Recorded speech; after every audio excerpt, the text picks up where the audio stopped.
tearing down idols, and we cutting down poles. We calling back Israel to the hell we know. Throwing out crystals, we don't need these stones, and we ain't no God. That's a job for y'all. All praise to the Most High. All praise to the Most High, Yahuwah. All praise to the Most High. All praise to the Yah Israel. Tearing down idols, we cutting down poles. We calling back Israel to the hell we know. We throwing out crystals, and we don't need these stones. We ain't no God. That's a job for Yah.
Cutting down poles, we're calling back Israel to the hell we know.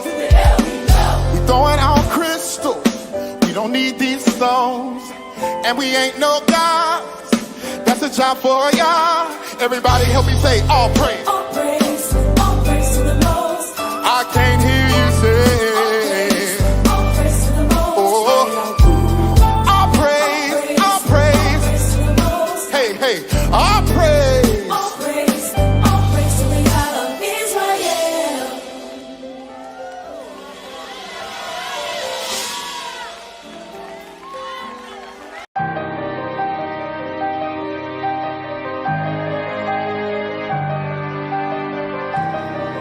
Purify me, Yah, in the flames.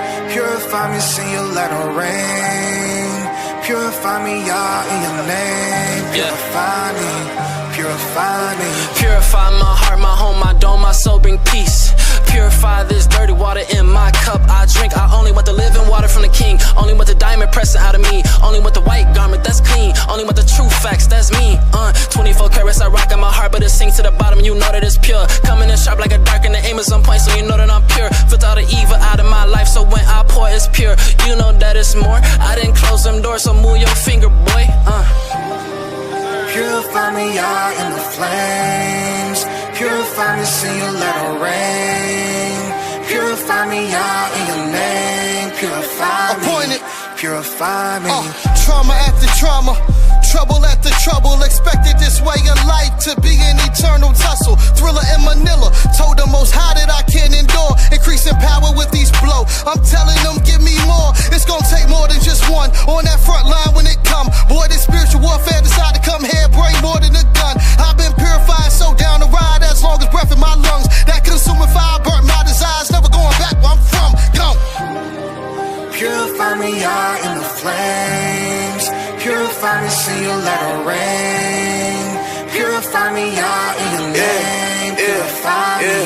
Yeah, man, I step out the fire, my foot on the devil, I'm talking to y'all like a FaceTime. Be found my spit, y'all say my soul, I've been trying to stay pure on this baseline. Old folks with the old me, they don't know me, just look at my waistline. Fridges drop on the bottom, Hakuna Matata, ain't worried about none of them headlines. They news in the media, I'm never meeting you unless we talk about Torah. I'm just trying to go spread the basora, saying talking, I try to ignore. I'm looking for lost meanings in the scripture, I'm on an adventure like Dora. Y'all can write a designer, I write a designer, his image got me an immortal. Cause I'm keeping the faith. If you're not with it, then move on my way. This purification is keeping me sane. I don't get offended cause I'm not the same. If you stuck in the past or you stuck in the maze, keeping it real, a minute behind is a minute too late. If the first shall be last and the last shall be first, but I endure to the end of who win in the race. Sin and perversion, I'm a face, shuffle your boots and tie your lace. Go through the fire, then conversate. Give me a time, dog, finna wait. You back in the hind, dog, on the lake. You ready or wrong, dog, connotate. You falling behind, dog, keep the pace. You heard it all wrong, dog, spin the tape. Purify me out in the flames. Purify me, sing your let it rain. Purify me out in your name. Purify me, purify me. Purify me out in the flames. Purify me, sing your let it rain. Purify me out in your name. Purify me, purify me.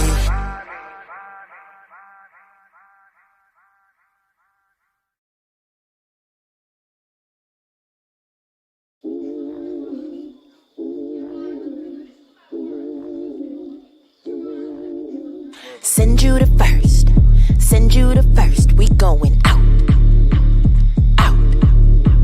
Send you the first, send you the first, we going out, out. Preset, if you scared, then go home. And no, we ain't saying it twice. Cause once you get into this war zone, it's either your life or their life. And we ain't about losing before an intrusion. We gotta make sure we right. So we send praise and seek his face. Then we load up it is on site. What you thought it was, it's not. Don't wanna see us on your block. Yelling hallelujah, trying to tell y'all that victory is your shot. We serve y'all out by oath. And in this army of hosts, yeah, Yahoo the lead. True indeed, in his name we boast. Go. Send you the first, send you the first, we going out, out. Send you the first, send you the first, we going out. Torch fire, flags in the street. Sing louder, kick up the beat. All them enemy feet get delete when we cry in the street. Drew to drop them knee. Who got the praise for days? Who are the what can't face? Made for praise, spit prophecy. We be that anointed royalty. I said we came. Hey, the bar Hamayim number 2, that's on replay. Yeah, we gon' bust them walls, mash up and be on our way. Yeah, to the nations we proclaim his Kudash name. Yahuwah, Yahuwah, Yah, Yah. Send you the first. Send you the first, we going out, out. Send you the first. You said. Send you the first, we going out, out. From Simeon to Benjamin, we need every man out here standing. Got sisters home and they praying while they brothers in the field slaying. Slaying demons in sorrow. Hamashiach, we do follow. Sword the truth, we loud no mute. We lenders out here, we know no borrow. Jacob's seed is undefeated when y'all's greeted with praise and leads us through a war without a grievance till the win is completed. Then we return with our pieces. Peace banger, peace be still with the Rangers. Mighty Morphin, we hang them up to dry, they can hang on, hang on. Let's go. Send you the first, send you the first, we going. Send you the first, send you the first, we going. Send you the first, send you the first, we going out, out.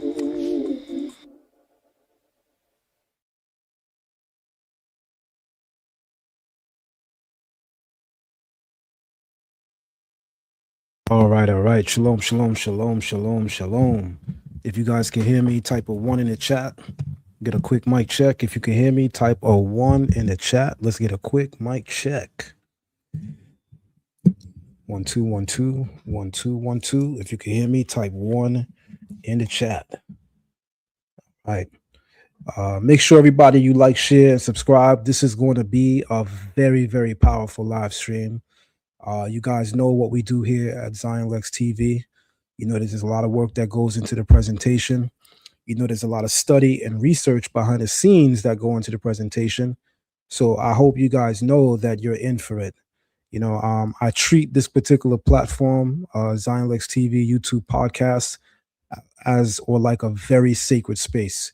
which means I don't just go on here live every day to talk about anything because I'm chasing YouTube subscribers or I'm chasing YouTube money.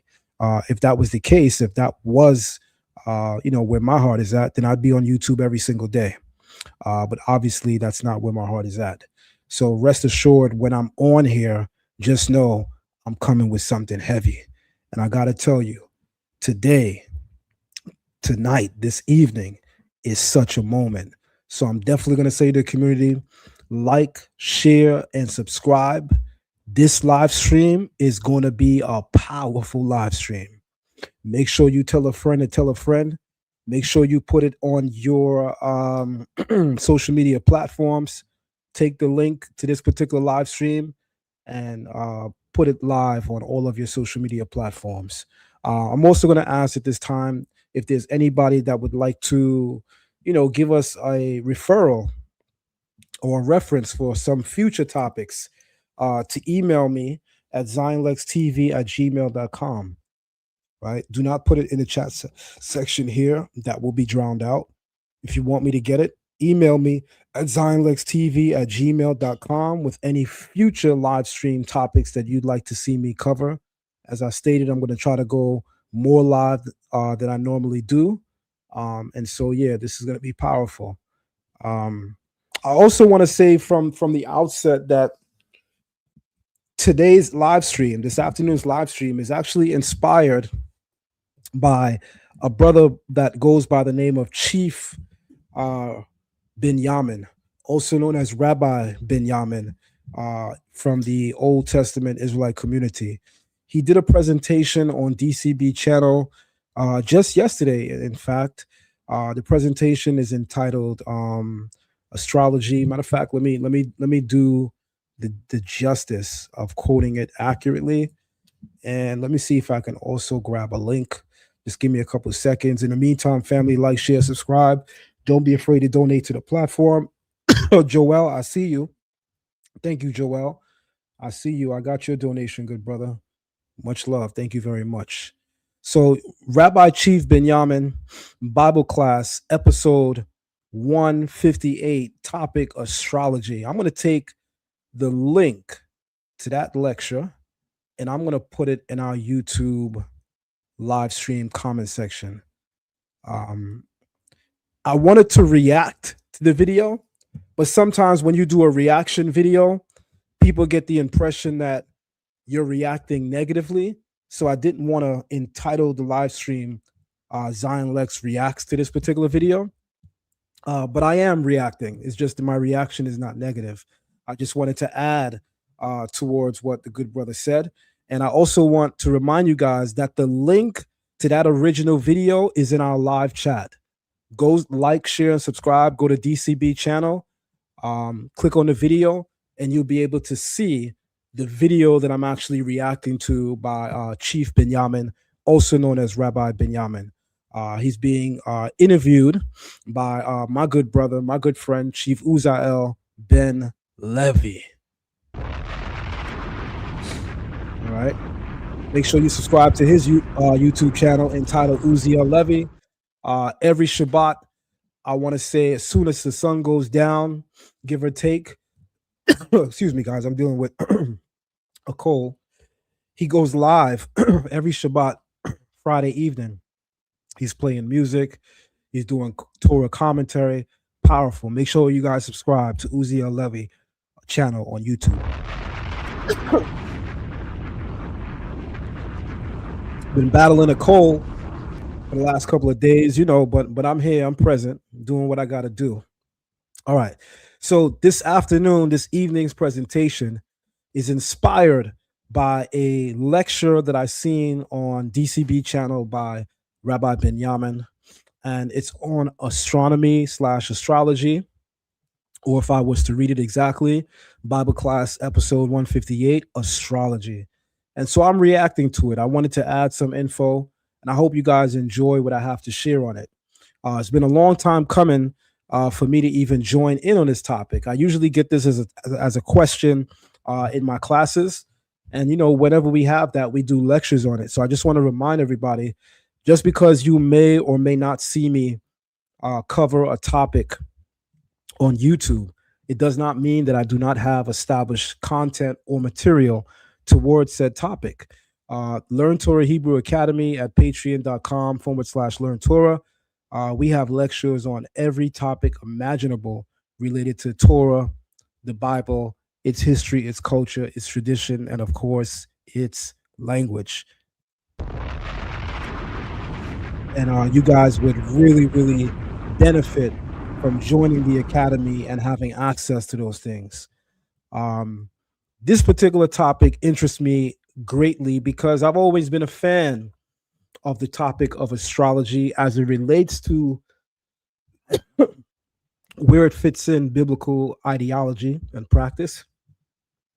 I'm always a fan of astrology with respect to how the Bible views it. And I think that when properly understood, a lot of people are going to be blown away at what astrology actually is. I have a very, very detailed presentation. It took a considerable amount of time to put together the presentation. You guys know I don't just come up here and just throw slides up on the screen. You know, I put a lot of effort into my work. Excellence is a must. That's the type of God that we serve. So I hope you guys show your love by sharing, and subscribing, and again, donating to the platform. A lot of time, a lot of energy went into this evening's presentation. So here we go. The topic is the true historical origins of astrology in the ancient world and Hebraic thought. Let's get it.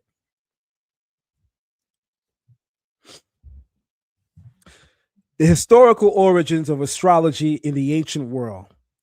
Astrology, the study of celestial bodies' movements and their influence on human affairs, traces its origins back to ancient civilizations. Its roots are deeply embedded in the cultures of Mesopotamia, particularly among the early Sumerians and Babylonians around the 2nd millennia BCE. These early societies observed the stars and planets, associating them with their gods and believing that they held sway over earthly events.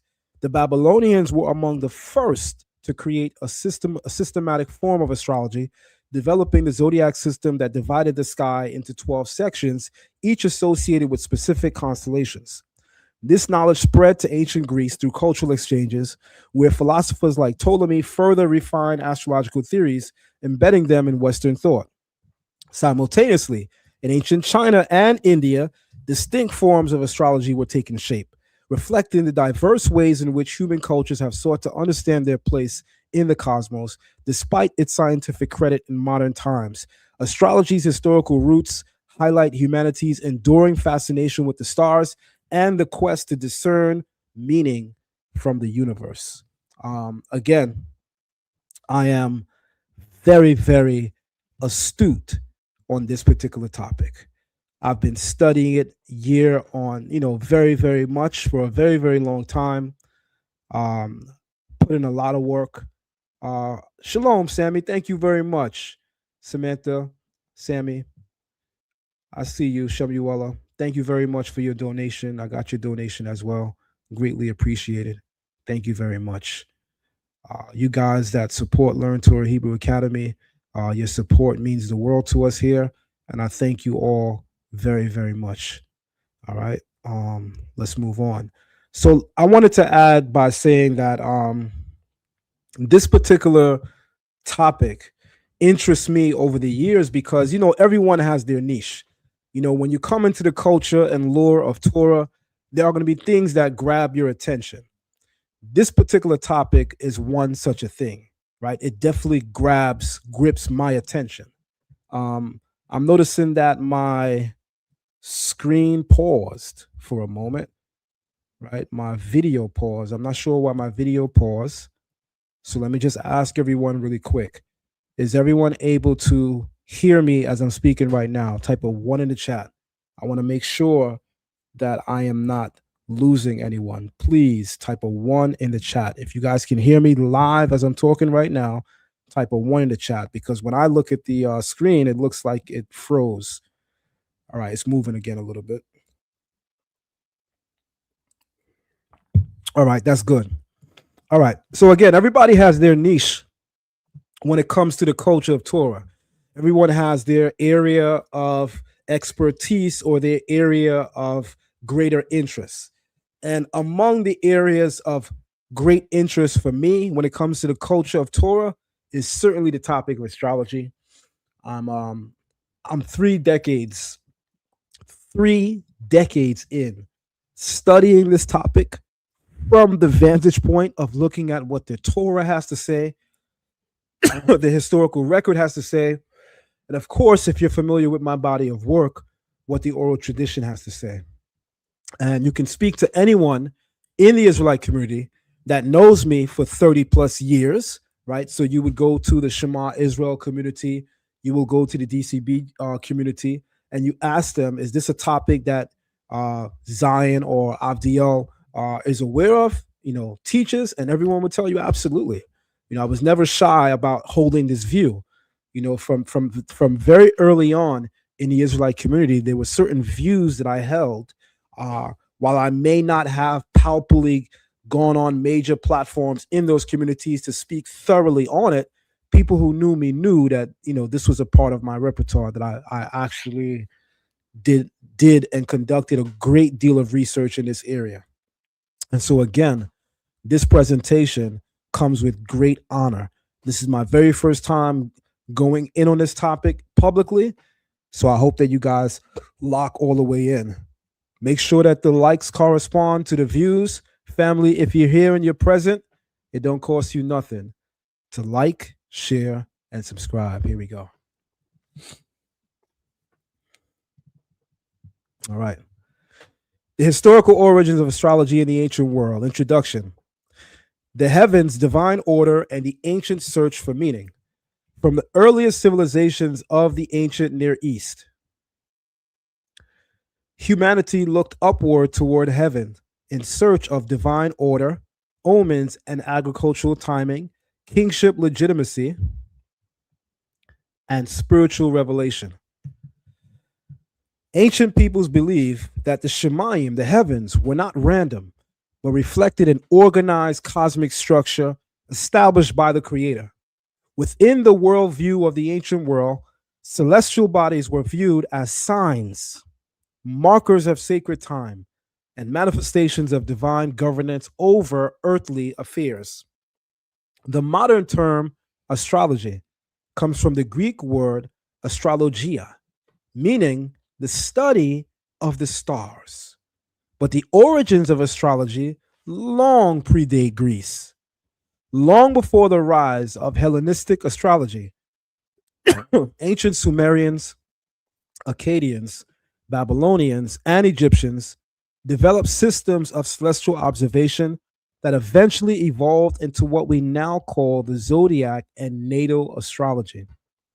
I want to point out from the outset that when we talk about the origins of astrology, most people focus on Mesopotamia, namely Babylon, and Egypt, and then, of course, Greece, and even fewer people may mention the Orient, right? China.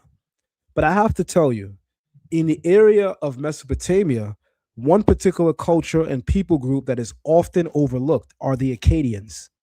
Why is that relevant to Hebraic study and ideology? Well, the Akkadians are a Semitic stock of people, all right? The Akkadians are a Semitic stock of people. Much of their culture reflects Hebraic ideology and thought. Much of their religion reflects Hebraic tradition and biblical cosmology. And so to learn or know or find out that even the Akkadians contribute very early on in history towards the development of astrology is very important, or should be very important, to the Israelite or Hebrew community, because the Akkadians in many respects represent distant ancestors of the Hebrews. All right. When we talk about the descendants of Shem, Israel, the nation, the people, we are Semitic. We are from the line of Shem, but we are not the only Semitic people. There are many other Semitic tribes, many of them that lost their way. The Akkadians represent many Semitic tribes that had lost their way, which is why their culture is very similar to us, yet distinct in very unique ways. All right, let's go on.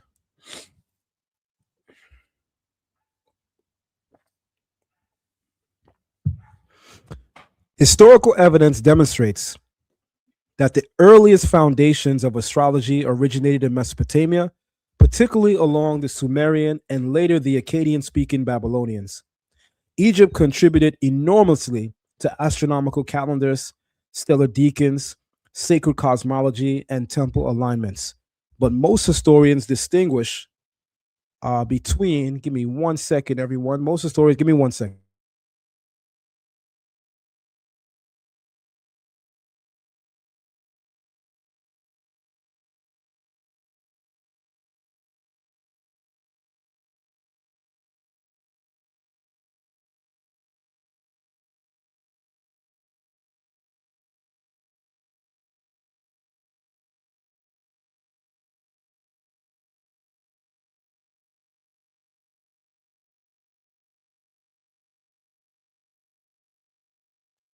All right, sorry about that, everyone. Here we go.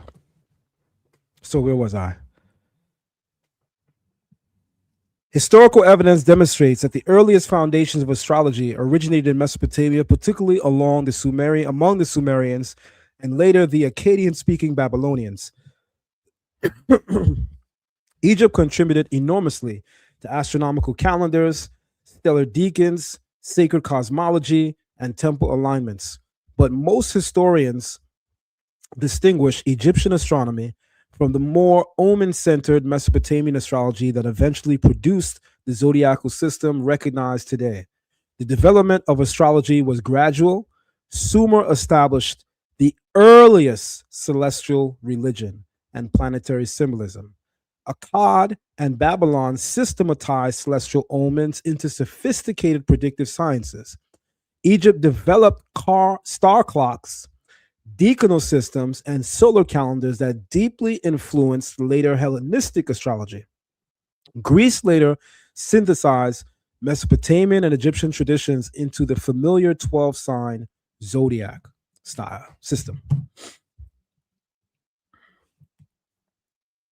All right, Sumer, Mesopotamia, the earliest foundations of astrology. Now remember, when we're talking history, and the emergence of an idea, a people group, language, etc. Dates are very important, right? So we don't only want to say that the Mesopotamians are the ones responsible for the earliest representation of astronomy or astrology in the ancient world. You want to be able to date that, right? If you're going to say something is the earliest, you need a date. That's very, very important. So the Sumerians and the birth of celestial religion.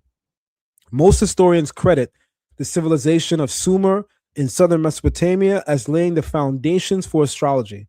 Sumer flourished roughly between 4500 to 1900 BCE in cities such as Uruk, Eridu, Lagash, and Nippur. The Sumerians were among the first peoples to systematically associate heavenly bodies with divine beings. That's going to be very important. I'm going to restate this point. It's the reason why I have it highlighted. The Sumerians were among the first peoples to systematically associate heavenly bodies with divine beings. They identified planets with gods and interpreted celestial events as manifestations of divine will. Examples include Venus associated with Inanna, later known as Ishtar. The moon associated with Nana, also known as Sin. The sun associated with Utu or Shamash. By the way, Shamash in Hebrew or Shemesh is literally sun. Jupiter associated later with Marduk. Saturn associated with Nun Urta. This theological mapping of celestial bodies became the basis for later astrological systems. Historian A. Leo Oppenheim writes in Ancient Mesopotamia, Portrait of a Dead Civilization, the roots of astrology are deeply embedded in Mesopotamian religion and divination. This is a University of Chicago Press, printed 1977. This is from page 206. Here we go. All right. Sumerian contributions to astrology. Planetary deification. The Sumerians were among the first to identify planets as divine intelligence connected to earthly affairs. Celestial omens. Celestial phenomena such as eclipses, comets, unusual planetary motions, and lunar appearances were interpreted as omens affecting kings and nations. Sacred calendars. Sumerians developed lunar calendars tied to agriculture, temple ritual, and kingship. Proto-zodiacal concepts. Although the formal zodiac had not yet emerged as we know it today, Sumerians identified constellations later absorbed into Babylonian zodiac systems.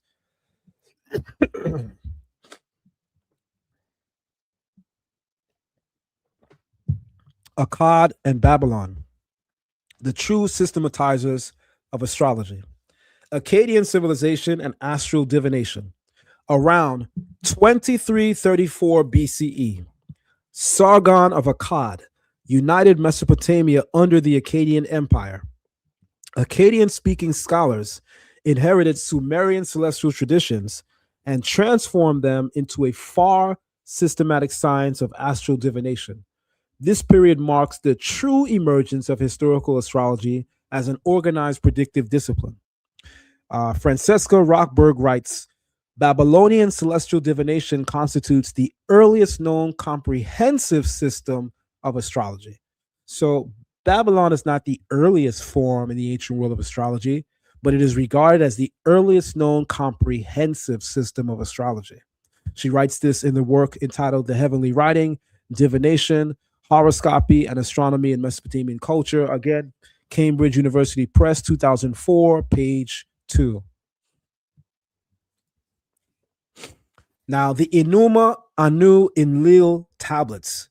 These are very important for ascertaining early astrology in the region of southern Mesopotamia. One of the most important astrological corpora in history is the Enuma, Anu, Enlil, compiled between roughly 1800 BCE through 1100 BCE. These tablets contained over 7,000 celestial omens involving the documentation of eclipses, lunar halos, planetary motions, meteors, solar phenomena, and constellations.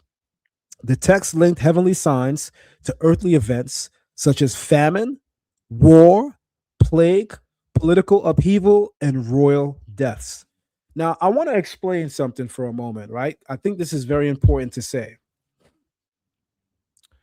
Us being so far removed from the ancient world and their true understanding of astrology, when we reflect on their ideology, we just think that they were making things up, especially if you are biblically astute or a practitioner of biblical ideology and thought. You definitely think that all this is made up and is hocus pocus. But I don't think that that does justice to the historical record, nor do I think that that is accurate nor true. What occurs in history in the ancient world is people began to notice patterns. When wars broke out, when famines broke out, people began to suddenly notice that a careful mapping and charting of various celestial signs in the heavens were key in terms of interpreting these events as well as foreseeing these events. So today we use Con Edison for light. Today we use street lights for light. The ancient world used the signs of the heaven in order to navigate time, in order to see, not just see physically, but also see ideologically and philosophically. So they were constantly in tune, tapped in with everything occurring above them. And they began to notice patterns. And with various celestial patterns, they would know when this particular pattern occurred in the night sky, it reflected famines. And they began to see, wow, when famines occurred, this was a particular pattern in the heavens. Wow. When wars occurred, different types of war, extreme wars, they would notice various patterns. Each pattern generally reflecting war, but each distinct pattern may be deflecting that, it's a very bloody war, etc. But nonetheless, they were able to see patterns in the sky for natural things occurring in the world. And their scholars all around the ancient world, or scholars all around the ancient world, began to document these findings. And they began to systematize them. And from that information, from that data, they developed the science of astrology. I'm going to make that bold statement because I took an astronomy class years ago in college. And if anyone ever took an astronomy class in late high school or early college, you know, one of the first things you learn in the astronomy textbooks is that astrology is the forerunner to astronomy.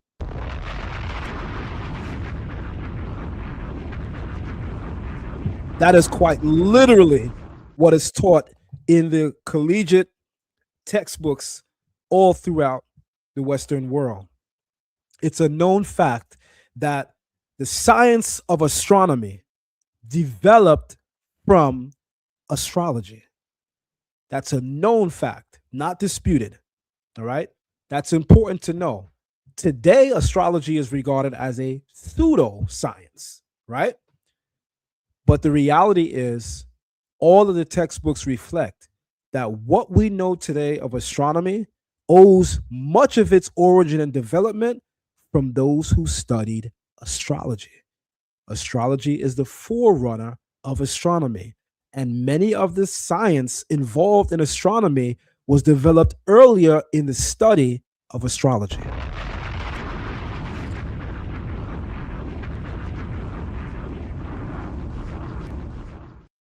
I'm going to get into where the Bible condemns and prohibits astrology. And I'm going to say something now that might confuse someone.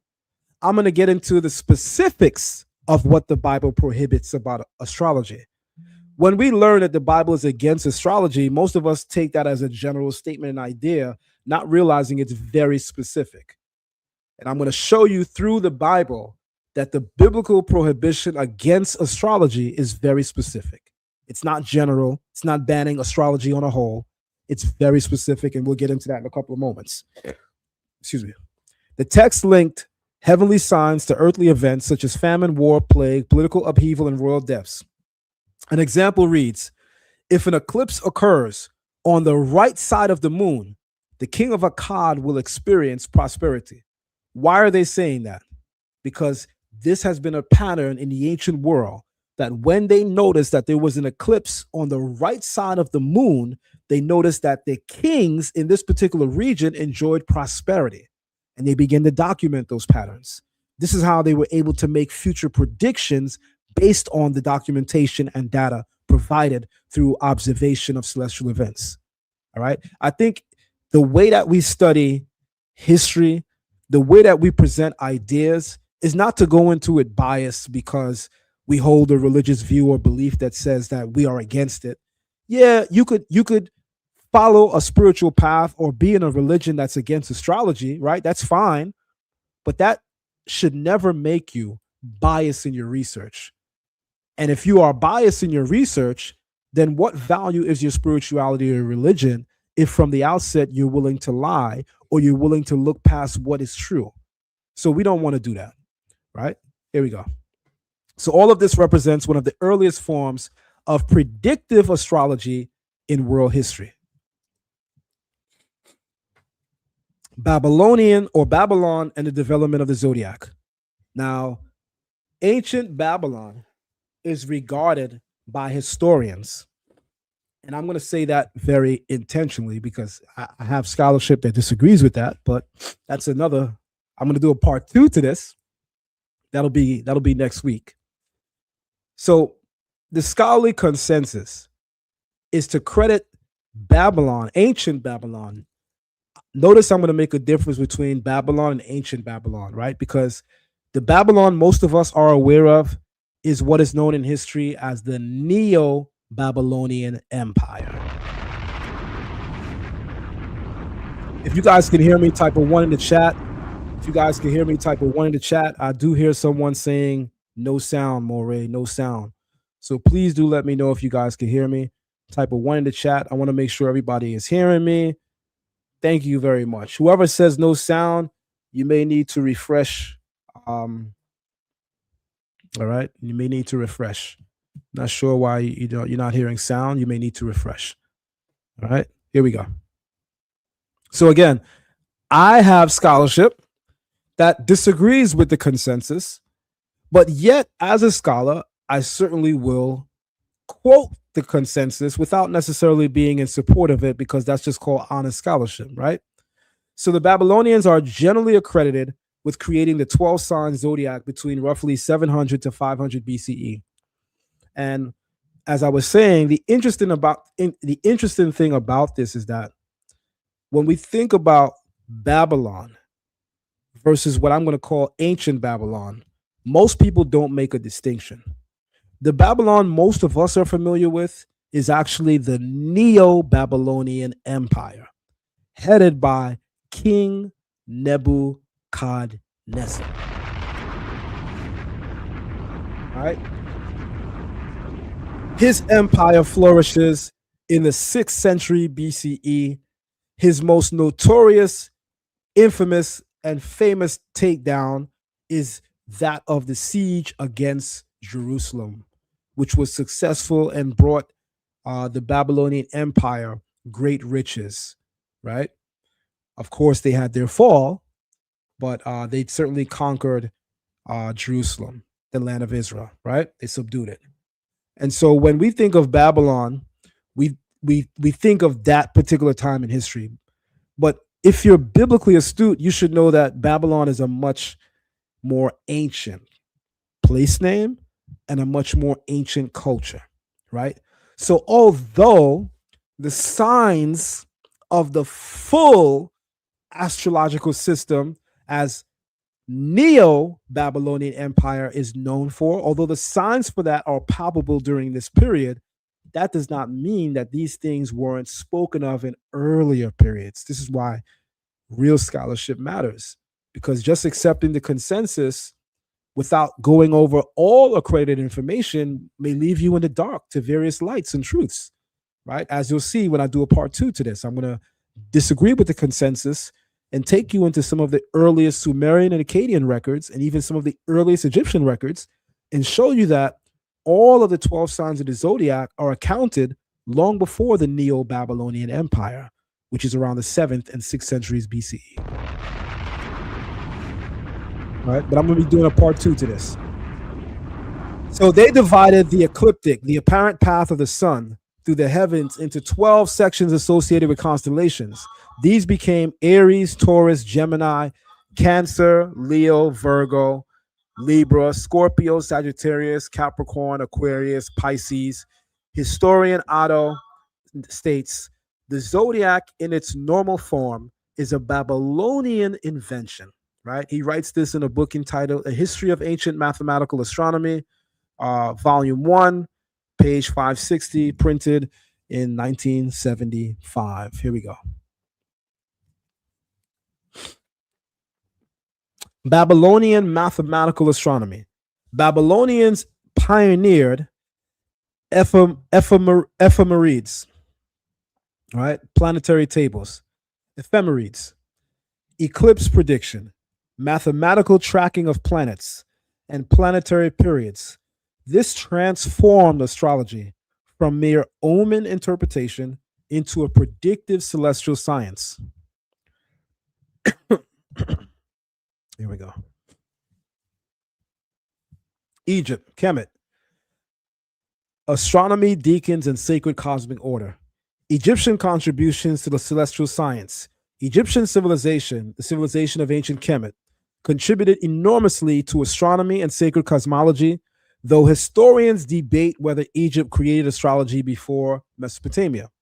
Most evidence suggests Egypt excelled more in astronomy and sacred calendrical systems than in omen astrology, right? So here's a defining point to highlight or emphasize, right? While Egypt is not credited with forming or originating astrology, where Egypt is rightly credited is being the foremost pioneer in the development of taking astrology or the philosophy of astrology into the science of astronomy. Right? I'm going to say it again. Where Egypt should rightfully be credited is not necessarily in originating astrology, but in taking the philosophy of astrology and developing it into the science of astronomy. That is where the ancient Egyptians, the people of Kemet, should rightfully be credited. All right, let's continue. Nevertheless, Egyptian influence on later Hellenistic astrology was profound. Absolutely. The deacons. One of Egypt's greatest contributions was the system of deacons. Deacons were 36 star groups used to measure time throughout the night sky. You know,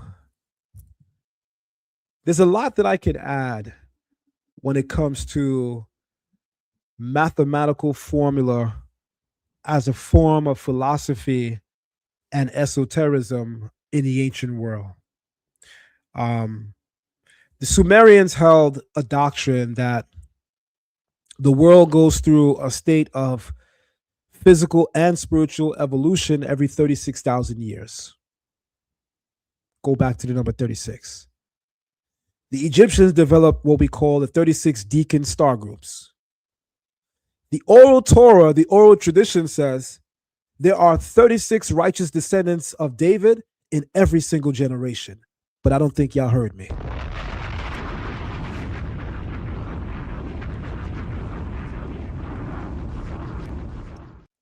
There's a lot that I can say with regard to mathematics and its innovation with respect to ancient spirituality and esotericism in the ancient world. When studied from a completely unbiased vantage point and perspective, you're able to see a line, a cord that connects all of these systems in one way or another. All right. In our classes, I'm going to go much more in depth into this particular topic of how the number 36 relates to all of these ancient systems. For those of you who are in Learn Torah Hebrew Academy, just make sure that you remind me to do the lecture on that sometime this week or next. So again, deacons were 36 star groups used to measure time throughout the night. These appear as early as the coffin texts, right? In 2100 BCE, tomb ceilings, astronomical ceilings in temples. The deacons later influenced Greek and Hellenistic astrology. Historian James Allen writes, the Egyptians developed a sophisticated stellar timekeeping system based on the deacons, right? This is in James P. Allen's Middle Egyptian and an introduction to the language and culture of hieroglyphs.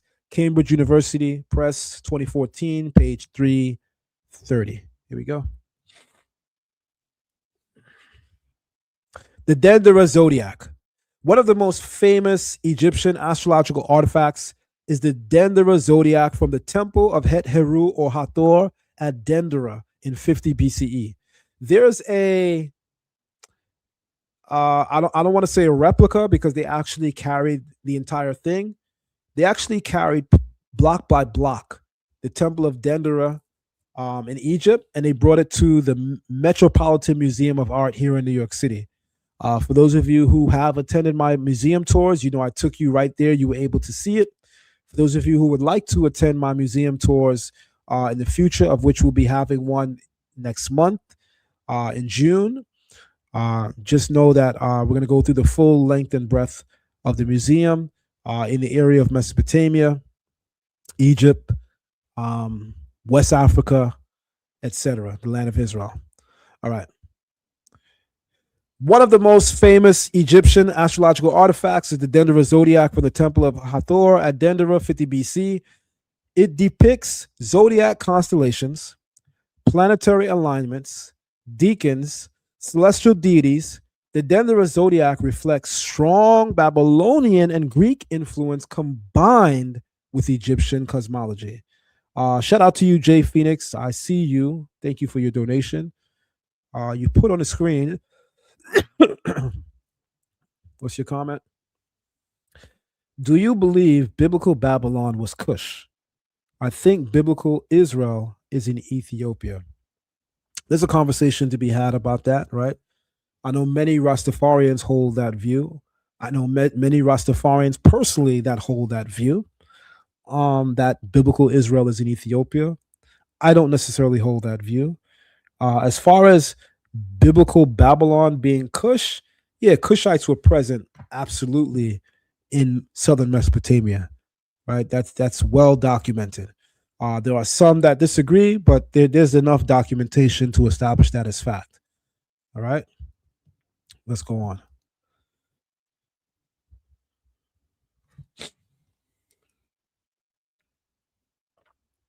All right. Biblical literature and astrology. Genesis 1:14 and celestial signs. The Hebrew Bible acknowledges the heavens as signs and markers of sacred time. Let there be lights in the firmament of the heavens to divide the day from the night, and let them be for signs and for seasons and for days and years. This passage demonstrates that celestial bodies were viewed as meaningful indicators within biblical cosmology.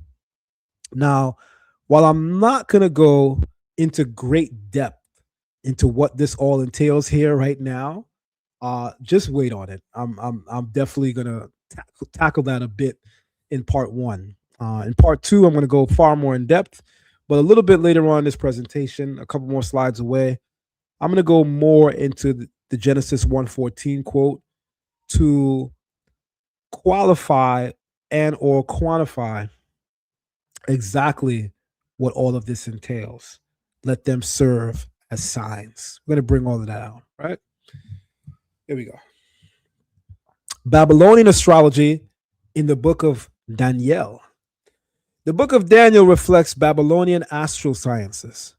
Daniel 2:2 mentions magicians, astrologers, Chaldeans. The Chaldeans, known as Kasdim in Hebrew, became famous in antiquity for astrology. In fact, the Chaldeans or the Kasdim are so infamous in the ancient world for astrology that their very name is synonymous in ancient literature with astrology. Even in the Bible, several words that translate several times when you encounter the English translation astrologer, it's actually being translated from the Hebrew word kasdim, which is to say the Chaldeans. It was so infamously associated with astrology that the mere mention of their name became a citation or moniker for astrology itself.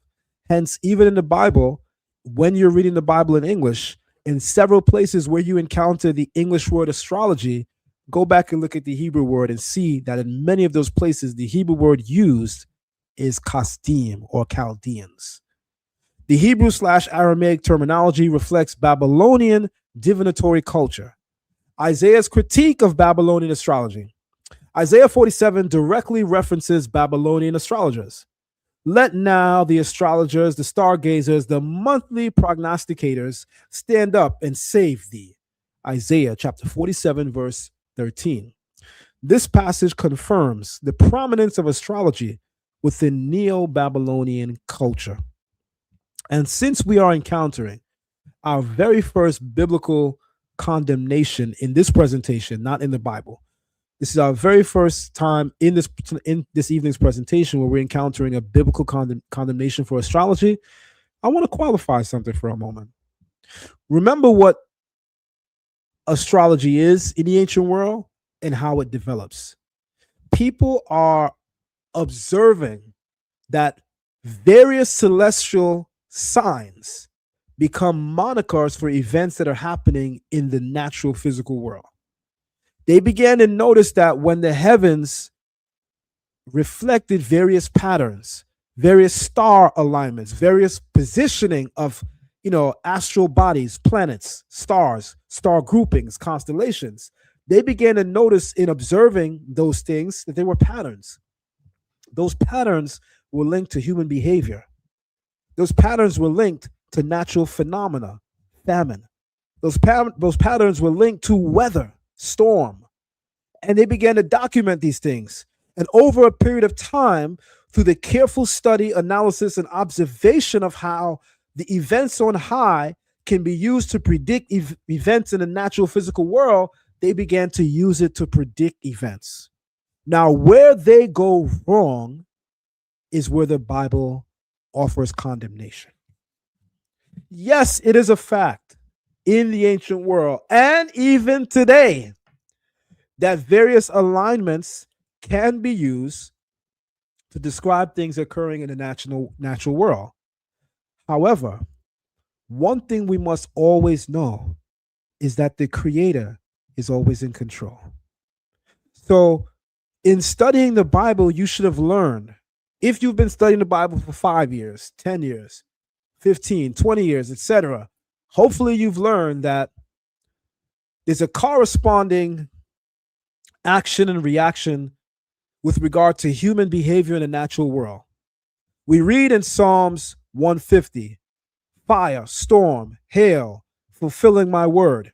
What is that referring to? What is that alluding to? What is that inferring? When we see events in the physical world that are catastrophic, from the biblical point of view, from the Bible's very narrative, it tells us that these things are being sent in direct response to the word and will of the Creator as a result of man's actions. So the state of the physical world is always reflective of the actions of human beings. And the reason why the world, the natural world that is in a state of physical disarray is because the actions of mankind, the actions of human beings are off course, right? We're not following divine law. So as a result, the very world is responding to us. Nature, as it were, is responding to us, all right? With that in mind, consider this. We learn in the Bible, in the story of Jonah, that if a people repent, God will accept their repentance if their repentance is sincere and wholehearted and righteous. God will accept it, and he will revert from the destruction that he was going to bring. So what does that mean?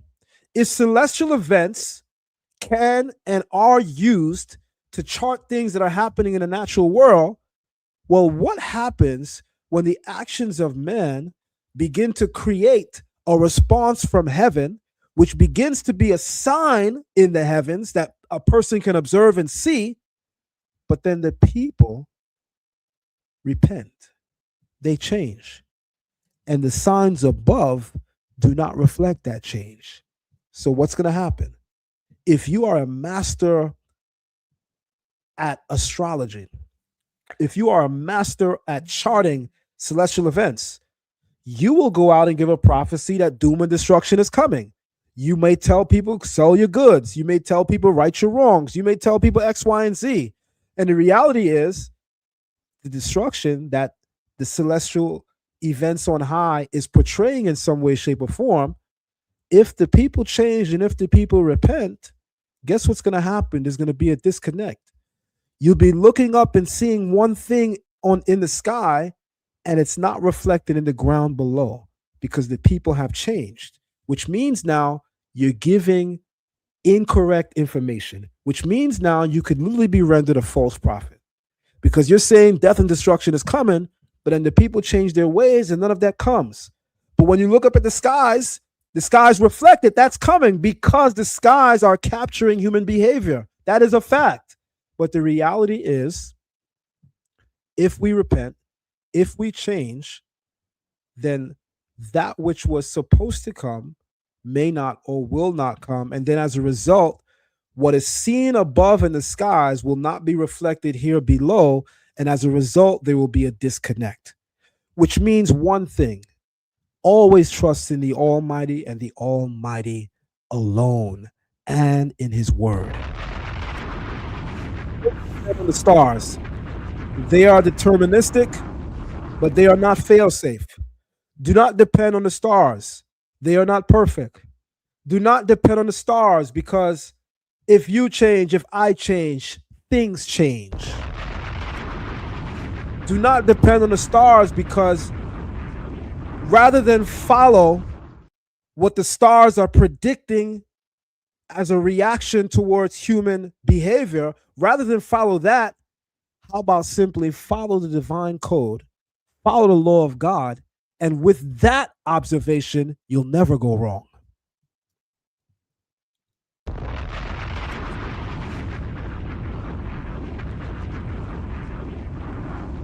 All right. This passage confirms the prominence of astrology within Neo-Babylonian culture. All right. All right. What scientific evidence exists for zodiacal alignments, etc.? The zodiac is astronomically real.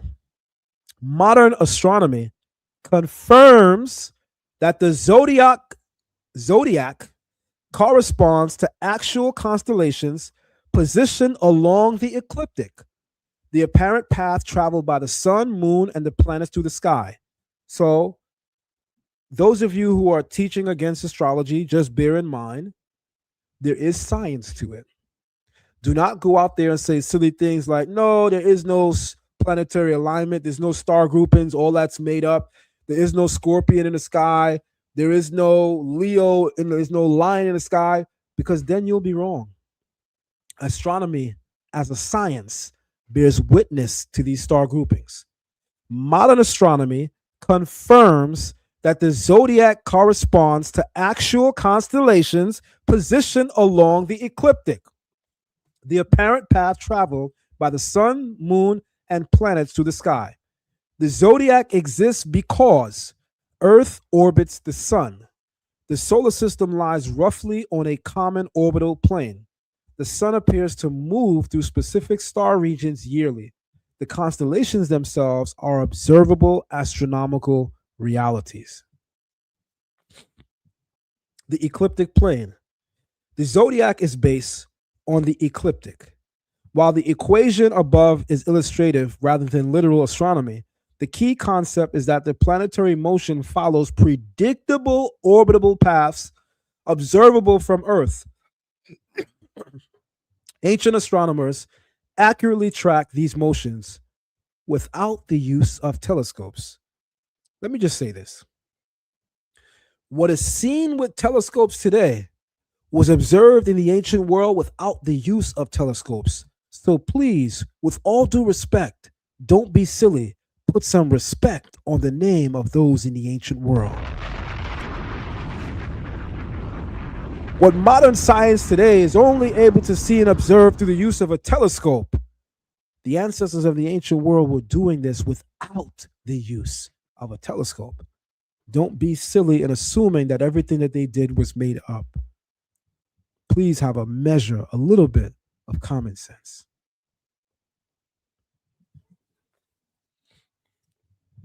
Precession of the equinoxes. Modern science confirms that Earth's axial wobble causes the zodiac signs to shift slowly over time. This phenomena, discovered by Hipparchus around 130 BCE, explains why modern constellation positions differ from ancient astrological signs. Archaeastronomy and temple alignments. Scientific archaeology confirms many ancient structures were aligned with celestial events. Examples include Egyptian pyramids aligned to cardinal directions, temples aligned to Sirius, even Mesopotamian ziggurats used for celestial observation. Research in archaeoastronomy demonstrates intentional stellar orientation in the ancient world. Which civilization established astrology first? Historical consensus. Most modern historians conclude Sumer established the earliest celestial religion and planetary symbolism. Akkad / Babylon created the first fully developed system of astrology and the zodiac. Egypt developed advanced astronomy, decanal systems, sacred calendars, and later integrated Babylonian zodiacal astrology. Thus, while Egypt contributed immensely, and they did, to celestial science, the majority scholarly position credits Mesopotamia, especially Babylonian civilization, built upon Sumerian foundations, with establishing astrology first in its recognizable form. Francesca Rockberg summarizes, there is no doubt that the earliest forms of astrology originated in Mesopotamia. Again, from her book, The Heavenly Writing, Divination, Horoscopy, and Astronomy in Mesopotamian Culture, Cambridge University Press, 2004, page 1. Astrology, the ancient world, and the heavens. The ancient world viewed the heavens as a divine text written across the cosmos. Mesopotamian civilizations transformed celestial observation into an intricate system of omens and predictions, while Egypt contributed sacred astronomy and cosmic symbolism that shaped later traditions. The Hebrew Bible reflects awareness of these traditions, while simultaneously warning Israel against attributing ultimate sovereignty to the stars rather than to the Creator. Within the biblical worldview, the heavens declare divine glory, as stated in Psalms 19:1, but they are not independent powers above the Creator. Modern astronomy confirms the physical existence of the zodiacal constellations and the predictable motions of celestial bodies observed by ancient peoples. What remains debated is not whether these alignments exist astronomically, but how ancient civilizations interpreted their spiritual significance. The history of astrology, therefore, stands at the intersection of religion, astronomy, kingship, mathematics, sacred timekeeping, and humanity's enduring fascination with the heavens. All right. This particular part of the presentation, everybody, is where we turn up and get a little heavier. I'm going to ask everybody to like, share, and subscribe. Do not forget to donate to the platform. Do not forget to show your love and your support. We're going to take a quick commercial break. And when we be back, we will be into the second half of tonight's presentation on astrology in the ancient world and Hebraic thought. Here we go. Shalom, shalom, family. This is your brother Avdiel Ben Levi, otherwise known as Zion Lexx. Go to Amazon and purchase all of my books. Type in my author name, Avdiel Ben Levi, or you can also type in Zion Lexx. There you'll find some of my earliest books and my latest works. It was written and engraved, The DNA of Sound, The Star of David Controversy, Ancient Kemet on Trial, Patriarchs of the Covenant, Matriarchs of the Covenant, and my two foremost books that are critically acclaimed on Amazon, and even one has become a bestseller, and that's going to be the Messiah Codex Volume 1 and Messiah Codex Volume 2. So go to Amazon.com today, type in my name, Avdiel Ben Levi, otherwise known as Zion Lexx, and there you can purchase all of my books. Peace and shalom, family. Shalom and welcome to Zion Lexx TV. Be sure to like the video, subscribe, and share the live stream. Become a member of Zion Lexx TV and unlock several hidden features and hidden videos. Also, you can donate to Zion Lexx TV at Cash App $Zion Lexx or via PayPal at zionlex@gmail.com. We also have an online academy entitled Learn Torah Hebrew Academy. Visit us on patreon.com/learntorah. Our gold tier membership gives you unlimited access to our special event lectures and our special live movie nights. Our platinum tier gives you unlimited access to our Torah class, Kabbalah class, Patriarchs and Matriarchs of the Covenant classes, as well as understanding the New Testament via the oral tradition class. Our diamond tier gives you unlimited access to all of the previous tiers, as well as our most sought-after class, our Biblical Hebrew course. And finally, our highest tier, our Sapphire tier, gives you unlimited access to all previous tiers, as well as our highly esteemed rabbinical course. Be sure to sign up today and check your tier membership so as to ensure you're getting access to the classes you desire. Thank you for visiting us here at Zion Lexx TV, and now back to our current live stream. All right. So here is the continuation of the second part of our presentation. And here is where we get heavier.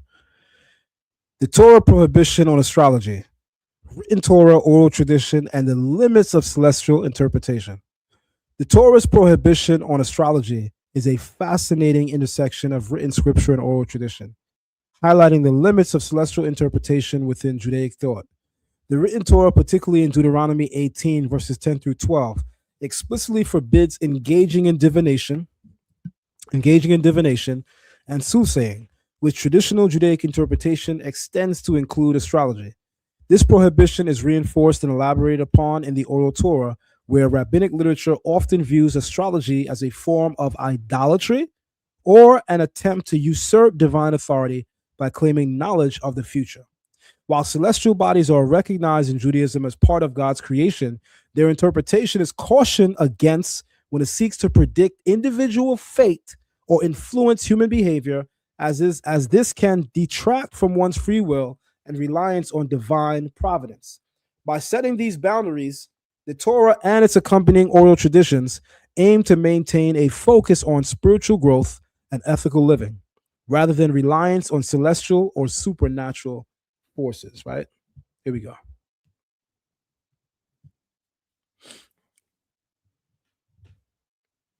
The heavenly signs, but not the heavens as signs, but not sovereigns.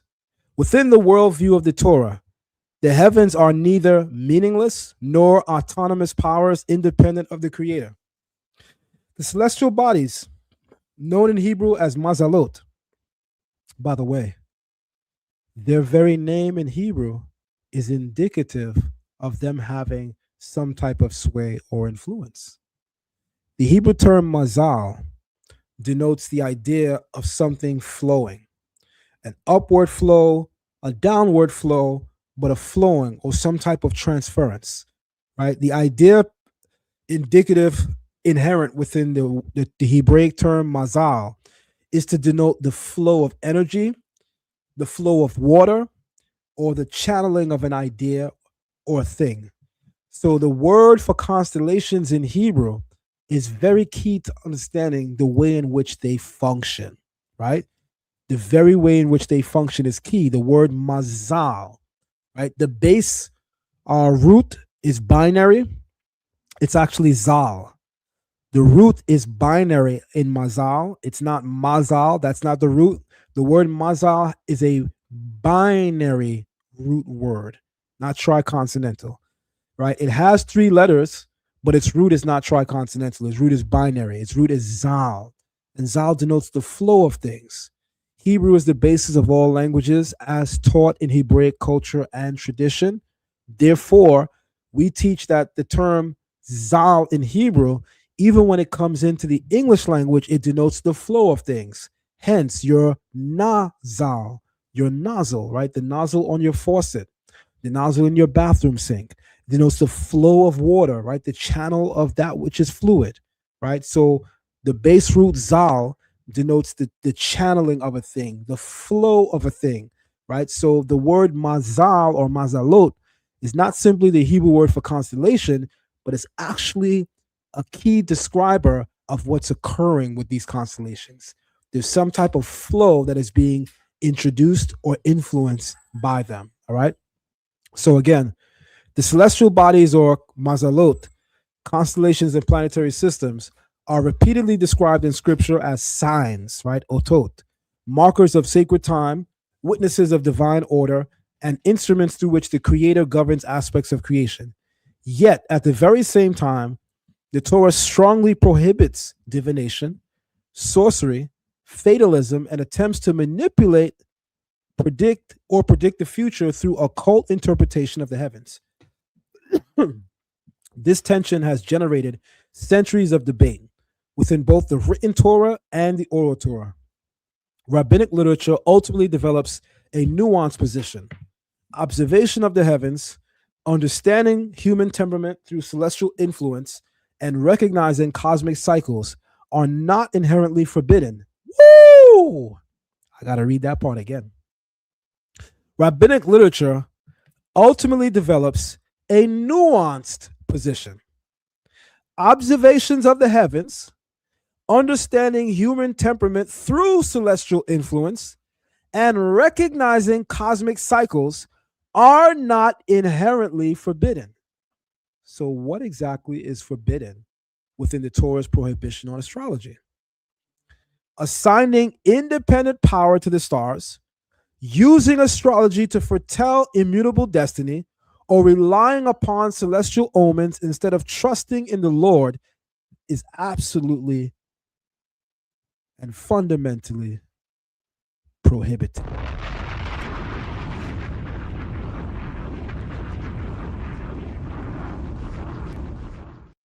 To set it straight for the record, when a lot of us imagine that the Torah has a prohibition on astrology, and it does, we are not imagining it accurately.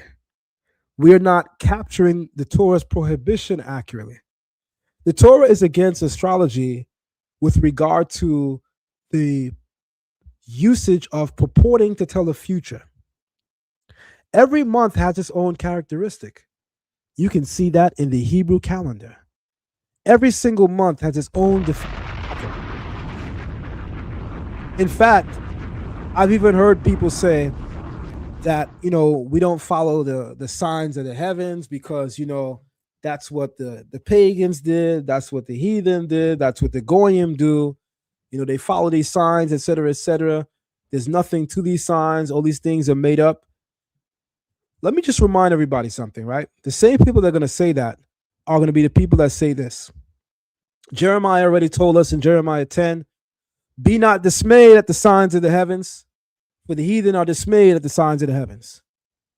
But there's an operative term that everybody misses in that statement that I wish to highlight. Yes, Jeremiah condemns those who are dismayed at the signs of heaven. But did you notice something within that statement? The statement precludes the existence of there being signs that are charted in the heavens. Notice the statement is not to say that this is imaginative and made up and hocus pocus. The Torah does not say that the signs of the heavens do not exist. The Torah says, be ye not dismayed at them. So I hope a measure of common sense is employed as we're reading. Because while it's condemning, you're being frightened, in fear of, worried, grief-stricken by the signs of the heavens. While all that is present, here's what's also present. The mere fact that the heavens reflect signs that can be charted as patterns is a reality. The Torah doesn't deny that. All it tells you is not to be in fear of it, but it does not deny that the celestial patterns on high do in fact reflect physical and or spiritual phenomena. What the Torah simply condemns is you being in fear of it.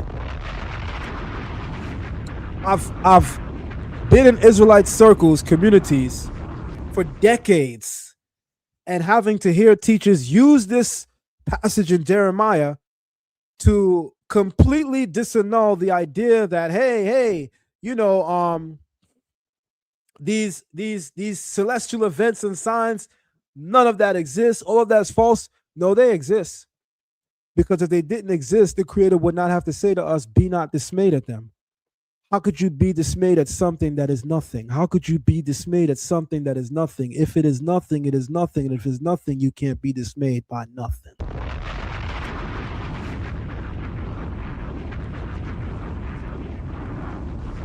We know that malevolent forces exist, but the Torah tells us not to be in fear of them. But that doesn't mean malevolent forces don't exist. We read that when an evil spirit came upon Saul, King Saul, that David would play the harp and the malevolent spirit, the evil spirit, would depart from him.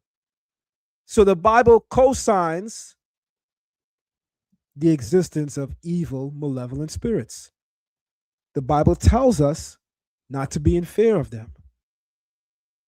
But the Bible doesn't tell us that they don't exist. Let's keep going.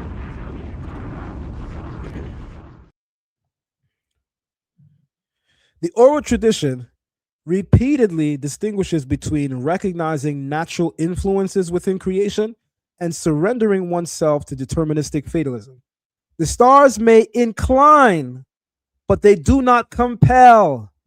The constellations may indicate tendencies, but they do not override free will. Every single one of us has free will. It is one of the most fundamental things within creation for a human being to have and function with. The mere fact that you have free will means anything said about your quote-unquote sign is not eternally deterministic, because your free will can override at any time. But what these signs do indicate is temperament through behavior, temperament through climate, temperament through natural and physical conditions or celestial phenomena. But they are not eternally deterministic, because human evolution, development, i.e. free will, can change all of those things at a moment's notice. Let's keep going.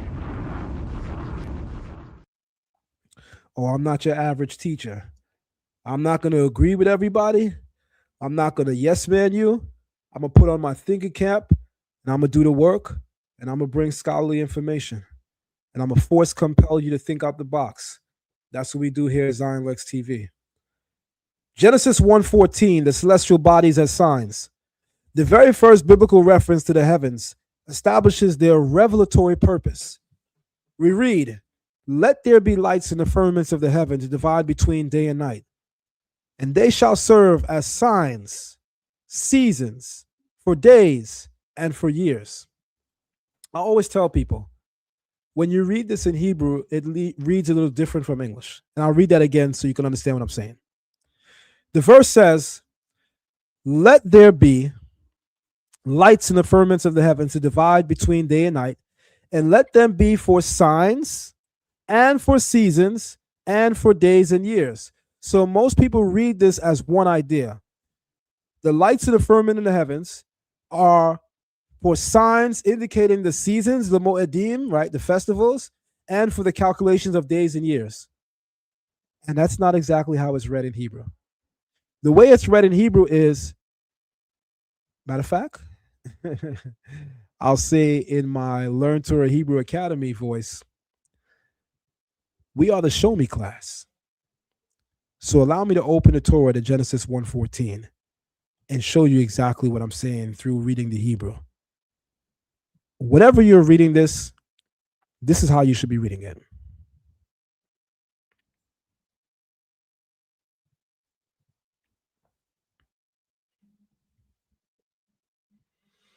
And everybody should be able to see my screen. Let me just double check. There we go. So we are in Genesis 1:14. This is on the fly. I want you all to check this out. Vayomer Elohim yehi merot bi rachia hashemayim lehavdil bein hayom uvein halayla vehayu leotot ul moedim ul yamim ve shanim. And God said, "Let there be lights in the firmament of the heavens," right? Lehavdil, to divide, lehavdil, to divide, bain, between, hayom, the day, uvein, and between, halayla, the night. So they should be as lights to divide between the day and the night.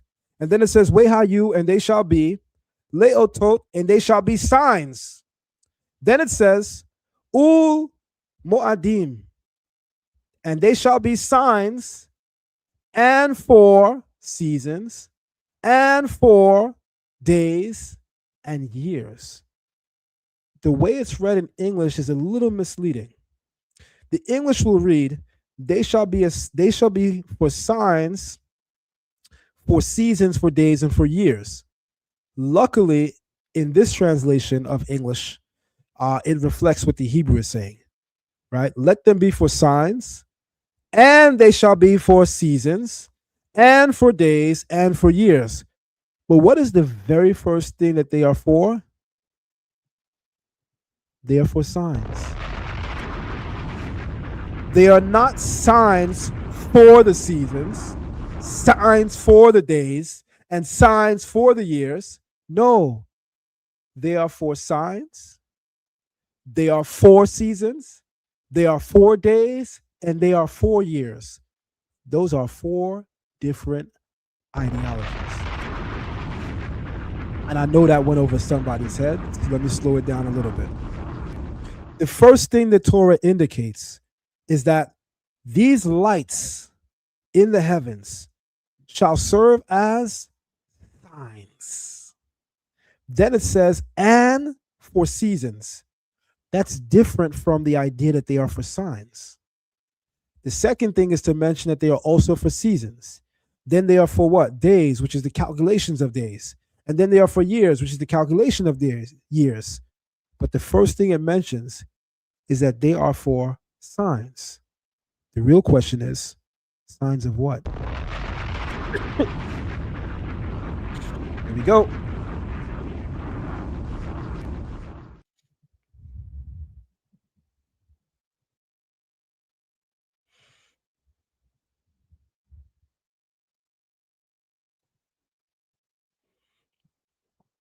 All right.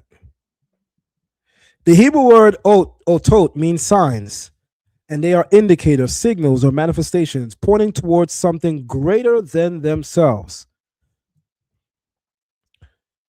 The Torah therefore acknowledges that celestial bodies possess communicative significance within creation.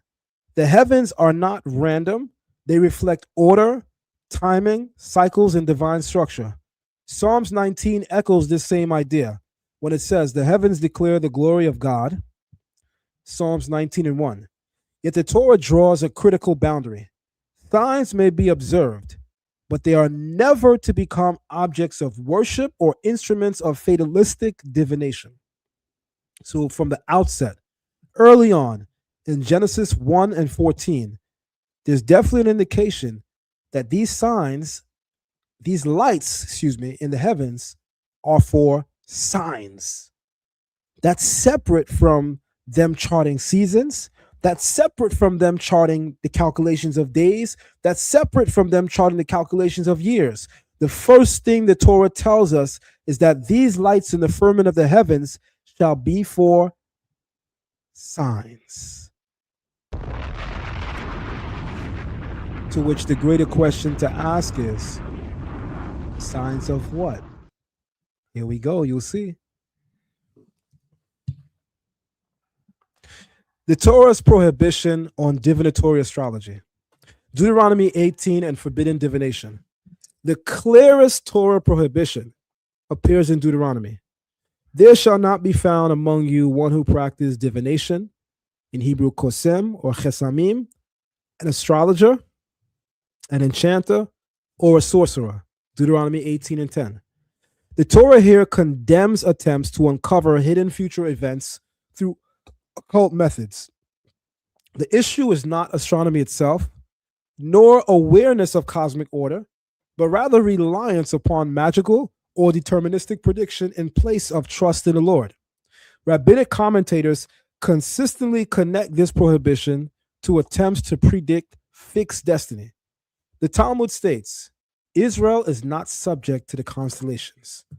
Babylonian Talmud, Shabbat 156a.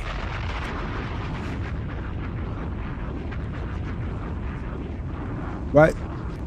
The rabbis of the Babylonian Talmud are the leading sages from the academies in Babylon as established by men as Daniel and even men such as Ezra HaKohen, as Ezra the high priest.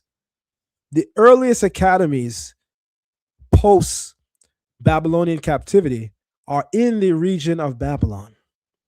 Right? You even find in the Elephantine letters that there were Jews living on the island of Elephantine right outside of Egypt, and they were sending letters all the way to the Babylonian academies, the Babylonian Torah academies in Babylon, so that the rabbis in those academies would teach them how to keep and observe Passover. Whenever this topic comes up in my class, I always point out something that a lot of people miss. When you get into the Elephantine papyrus and you realize that there's a correspondence between Jews living on the island of Elephantine communicating with Jews living in Babylon, and the Jews living in Egypt off the island of Elephantine are asking the rabbis in Babylon, can they teach them how to keep the Passover? And here's something I always point out that people miss. The runners that they sent these messages all the way to Babylon You know they had to pass the land of Israel before they got to Babylon, right? So where was the scholarship? The scholarship at this time is not in the region of Israel. Go back and read the Bible. The Bible tells you when King Nebuchadnezzar conquered Jerusalem, he took the greatest of its people and transferred them to the region of Babylon. This is why we have Daniel there. This is why we have his companions, Shadrach, Meshach, and Abednego. This is why we have some of the greatest and most elite minds living in Babylon at this time, because what the king of Babylon did was he took the greatest of the people from the land of Israel and transposed them to the land of Babylon. And as they lived in that land, what did the Torah tell them? What did we learn in Jeremiah? Jeremiah came with a message to the people in Babylon. He told them, build houses, build cities, and pray for the peace of the city that you are in whilst in captivity. For in its peace will you find and have peace. He told them, y'all gonna be here for a while. Build houses, build institutions. That's exactly what they did. So a lot of us operating from ignorance, completely unaware of what is the Talmud, what is the Babylonian Talmud. You need to do a lot more research than parroting what your friendly camp teacher is telling you. There's a lot of information that is available, but through our ignorance, we're forced blinding ourselves to not come into contact with. There's a lot that we have to learn and uncover. Knowledge is so accessible today, it takes effort to remain in ignorance. All right? So, the rabbis and sages writing in the Gemara of the Babylonian Talmud, they explicitly wrote that Israel is not subject to the constellation. So I have a question. If the greatest rabbinic minds of the day heading academies in Babylon, Torah-based academies, if they put out a statement that says Israel is not subject to the constellations, you know, it begs a question. If Israel is not subject to the constellations, yet Israel is not the only people in the world, then when they say Israel is not subject to the constellations, who are they implying and inferring are subject to the constellations?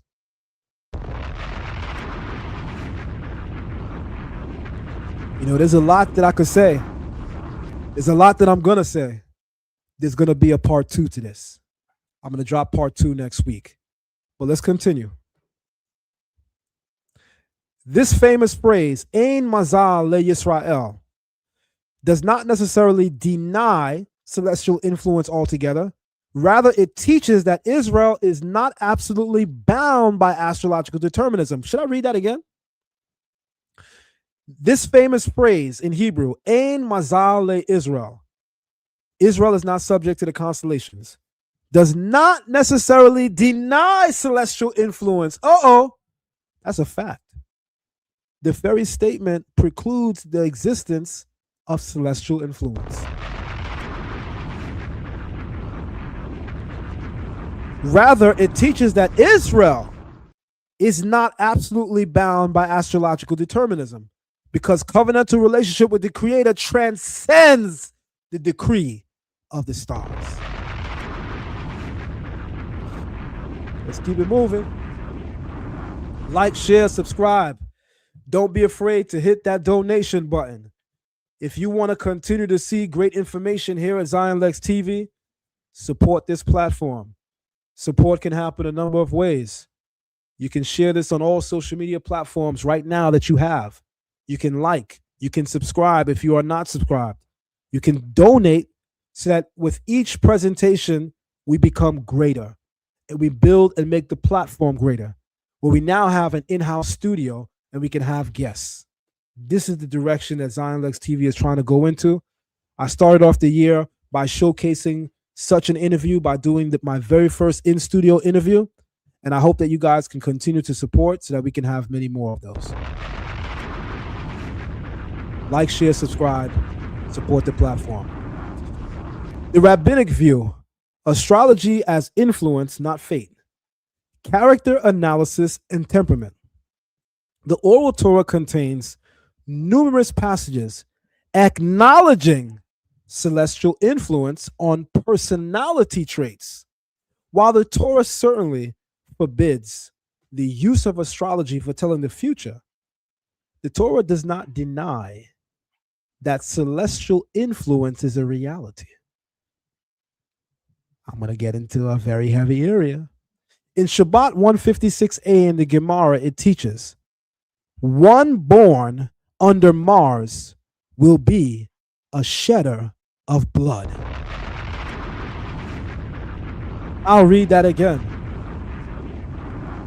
In the Babylonian Talmud, in the Gemara, tractate 156a, it teaches, one born under Mars will shed blood. Whoa! Now, I'm going to continue to teach truth, and I'm going to wait for a vast majority of the community to catch up. You know, one thing that you got to enjoy about me is consistency. I'm not slowing down the knowledge because people haven't caught up. No, that's not what I'm doing. I'm going to continue to teach because rather than step down and lower the level of information, how about we force compel people to step up and come and get it? When the greatest conversation still occurring in the Israelite community in 2026 is who is Esau, who we're going to have enslaved and enchained. When that continues to be the greatest conversation in the Israelite community, do you need a greater sign that there has been virtually no growth in the Israelite community in the last 100 plus years?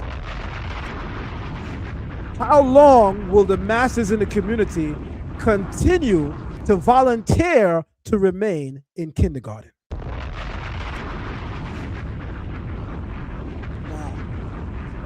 That's not what we do at Learn Torah Hebrew Academy. We don't dumb down the information so that there's no growth. We give enough information to force compel people to step up and come get it. The Gemara then explains that such a person might become a warrior. You see, the idea of shedding blood doesn't have to be negative. You shed blood when you go into war. He might become a surgeon. There's bloodletting when you have to operate, don't you?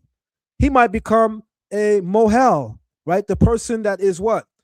A ritual slaughterer, or a person who goes into what? The performance of ritual circumcision or the ritual slaughter of animals as based upon Torah law, or the person that puts a criminal to death. So when the sages of the Babylonian Academy say, one born under the sign and influence of Mars, by the way, according to my birth, I am a Scorpio.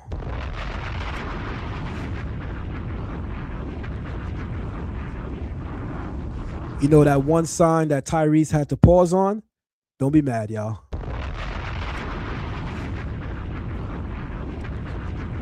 And Scorpio in Hebrew is called Akrav. And Akrav is said by the rabbis and sages of the oral tradition to have the influence of Mars, the red planet. All right? So I want to point something out really quick. When the sages refer to a person born under Mars, they're talking of two signs, particularly in the Zodiac. They're talking about the sign of Aries, and they're talking about the sign of Scorpio. Two signs in the Zodiac that are said to be ruled by Mars, the red planet, the planet of blood. But it's not a negative statement to say one born under Mars will shed blood, because a shedder of blood could be a gibor, a warrior. The Creator is called, right in the Torah, Ish Gibor, a man of war, a warrior, right? You could be a surgeon, a ritual slaughterer, a criminal, right, etc. Here we go. The implication is profound. The stars may incline one towards certain tendencies.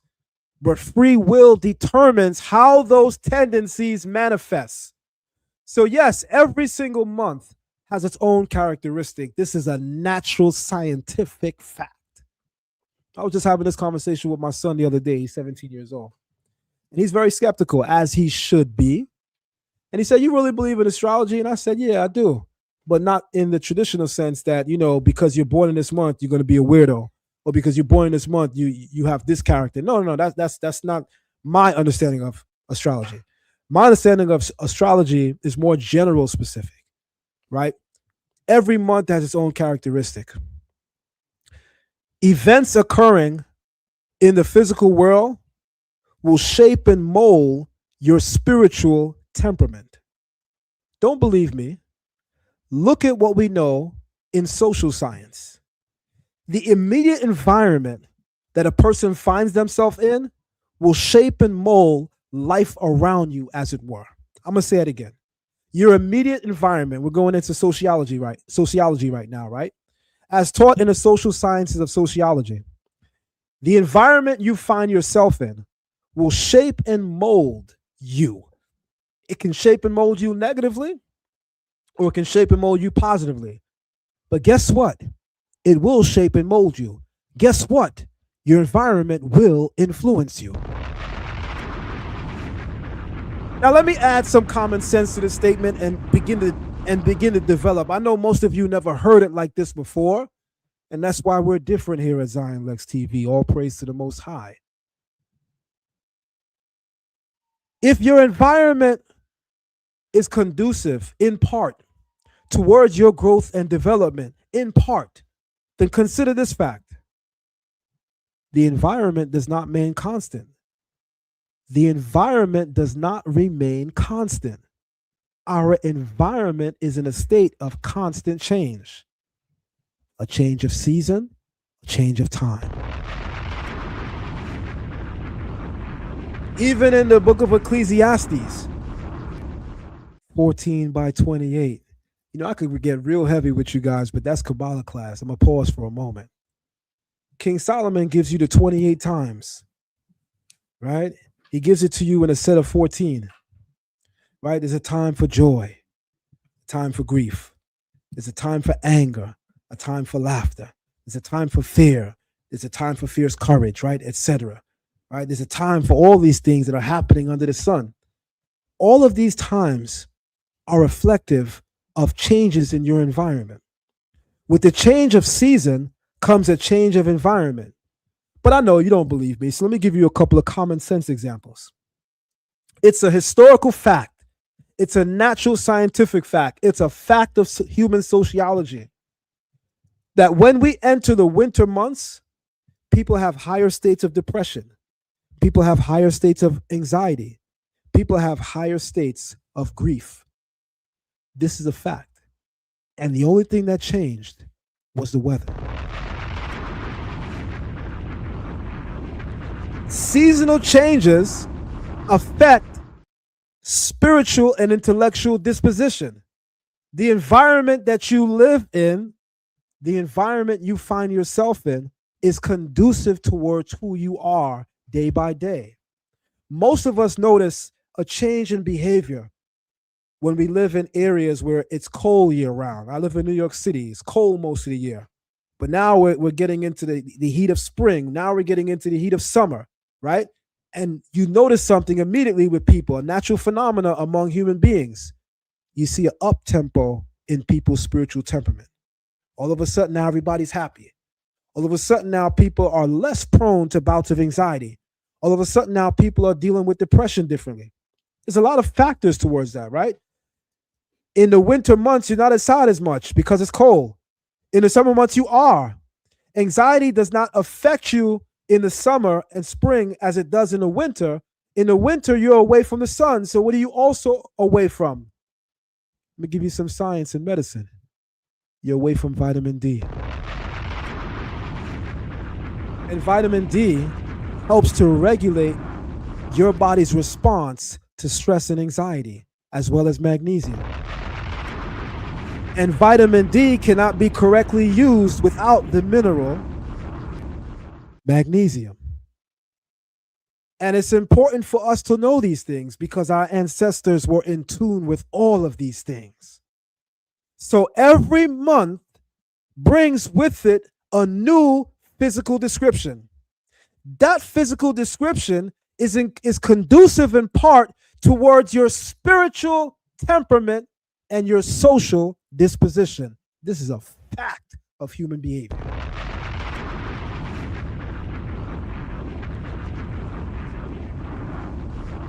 But I mean, we could take things a little further.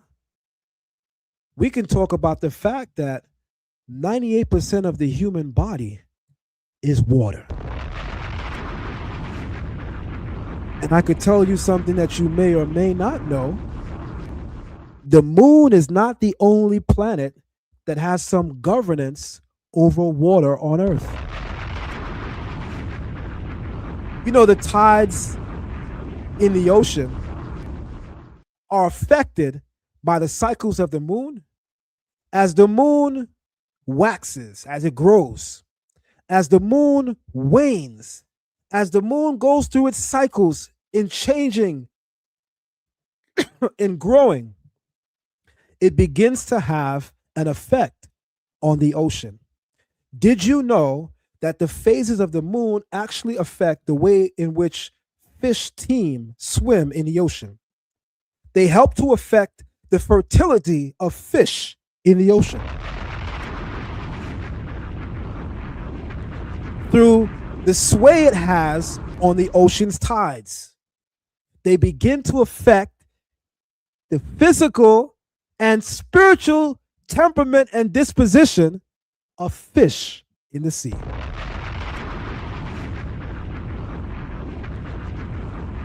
As it is above, so it is below. That which is that which shall be. These are things that we have to get back to. This is some very powerful information. If you're enjoying this type of information, like, share, subscribe. Don't be afraid to donate and show your love to the platform. I'll continue.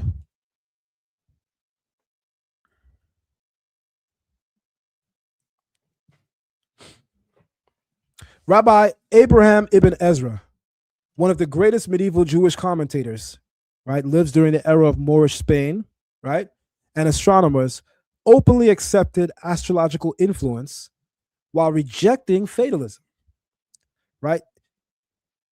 Various rabbis, or the rabbinic consensus, is that the stars do influence, the planets do influence. As a fact, I'm going to open the Bible in a couple of moments and show you where that is directly stated in the Bible. How are y'all out here teaching that stars and planets have no influence when I can literally see that language verbatim in the Bible? Are we even reading the Bible? I know somebody right now is Googling or on ChatGPT, stars, planets, influence, Bible. I didn't see that in the Bible. I've been reading the Bible 40 years. Well, read again. Read again, right? What's a phenomenon for all of us that read the Bible? Every time we go in there, we usually see something new. We understand something differently. Allow me to help to do that this evening. He writes that he openly accepted the idea of astrological influence. Why? Because it's in the Bible, as I'm going to show you in a couple of moments. But he rejects fatalism, right? The idea that astrology can indefinitely determine the fate, the future fate of a person, right? That's the Torah's prohibition. He wrote, "The stars incline, they do not compel."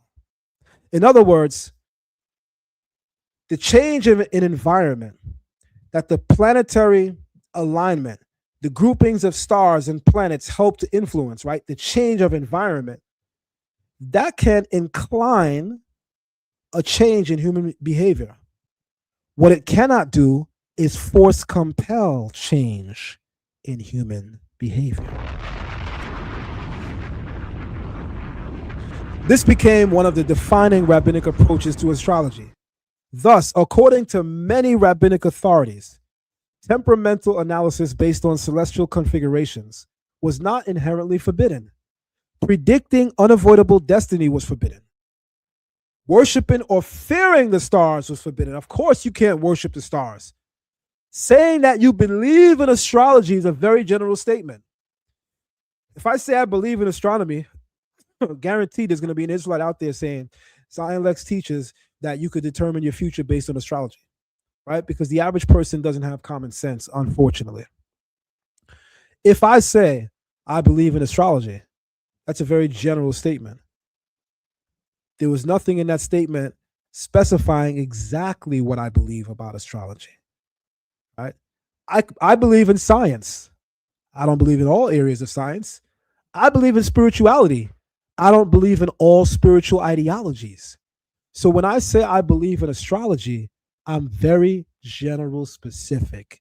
And you're going to hear what my specificity is when it comes to astrology. The Torah's prohibition on astrology is not character analysis. It's not noticing that, hey, a person born during this month has an inclination towards certain behavior patterns. Not force compelling, but an inclination. But if I'm following Torah, and if I have righteous free will, everything said about my mazal, my sign, does not have to negatively be me. And I'm still very choice with my words. You can't escape positive influence. You absolutely can't escape positive influence. I'll say it again in case somebody missed the way I sneakily slid that in. If I am righteously practicing free will, right, then the negative aspects of astrology cannot force compel me, right? But you cannot escape the positive descriptions. You can't escape that. That's inevitable. Here we go. More on that on Thursday in our Kabbalah class. This became one of the most defining rabbinic approaches to astrology. Again, according to many rabbinic authorities, temperamental analysis based on celestial configurations was not inherently forbidden. Predicting unavoidable destiny was forbidden. Worshipping or fearing the stars was forbidden. Surrendering moral responsibility to astrology, that was forbidden.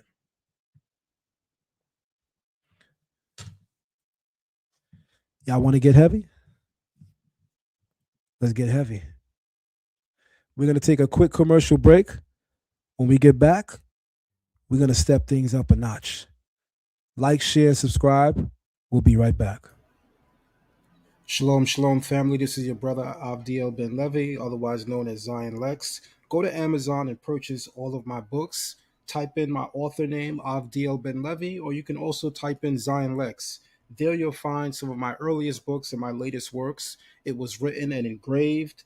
The DNA of Sound, The Star of David Controversy, Ancient Kemet on Trial, Patriarchs of the Covenant, Matriarchs of the Covenant, and my two foremost books that are critically acclaimed on Amazon, and even one has become a bestseller, and that's going to be the Messiah Codex Volume 1 and Messiah Codex Volume 2. So go to Amazon.com today, type in my name, Avdiel Ben Levi, otherwise known as Zion Lexx, and there you can purchase all of my books. Peace and shalom, family.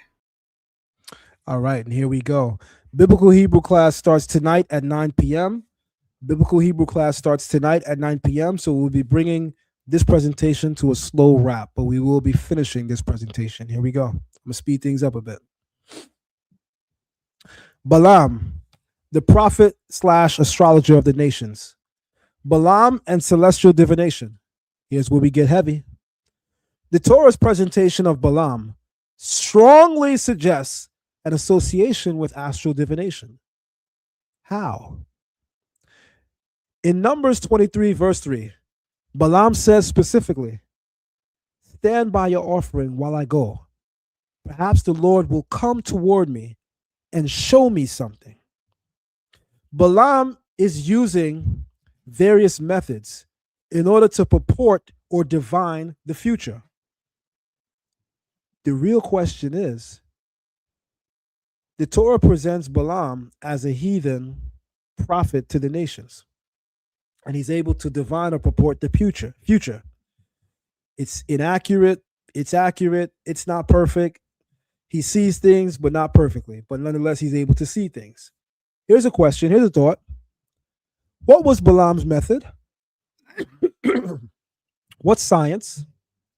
What method does Balaam employ in order to divine, purport, or tell the future? In a couple of moments, you're going to see for yourself. In a couple of moments, you're going to see for yourself that the method that Balaam uses to divine or purport the future is nothing other than what we know today as astrology. Stand by and see for yourself. He says, stand by your offering while I go.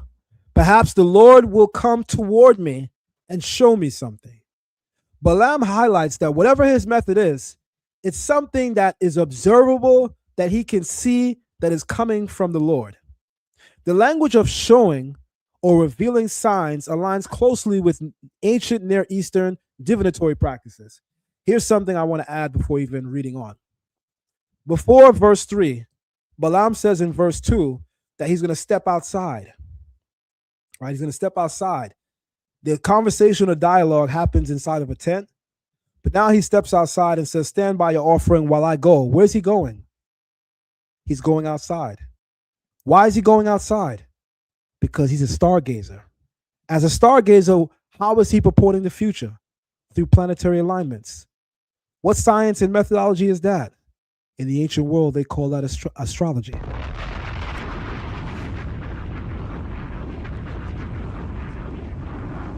The language of showing or revealing signs aligns closely with ancient Near Eastern divinatory practices. The Torah later says, there is no kesem, divination, against Yaakov. You know, I always point things out when I'm in class at Learn Torah Hebrew Academy and I'm, heading a lecture. I always tell people, read with conviction and also read with wisdom. And I also say, we be reading, but we don't be reading. Oftentimes, there's things right in the Bible staring us in the face that we don't even see. You know, one of the greatest methods for attaining knowledge when reading literature is a nice, beautiful word. That word is called inference.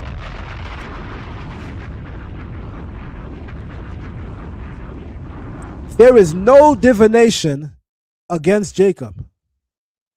Notice the text did not say there's no divination.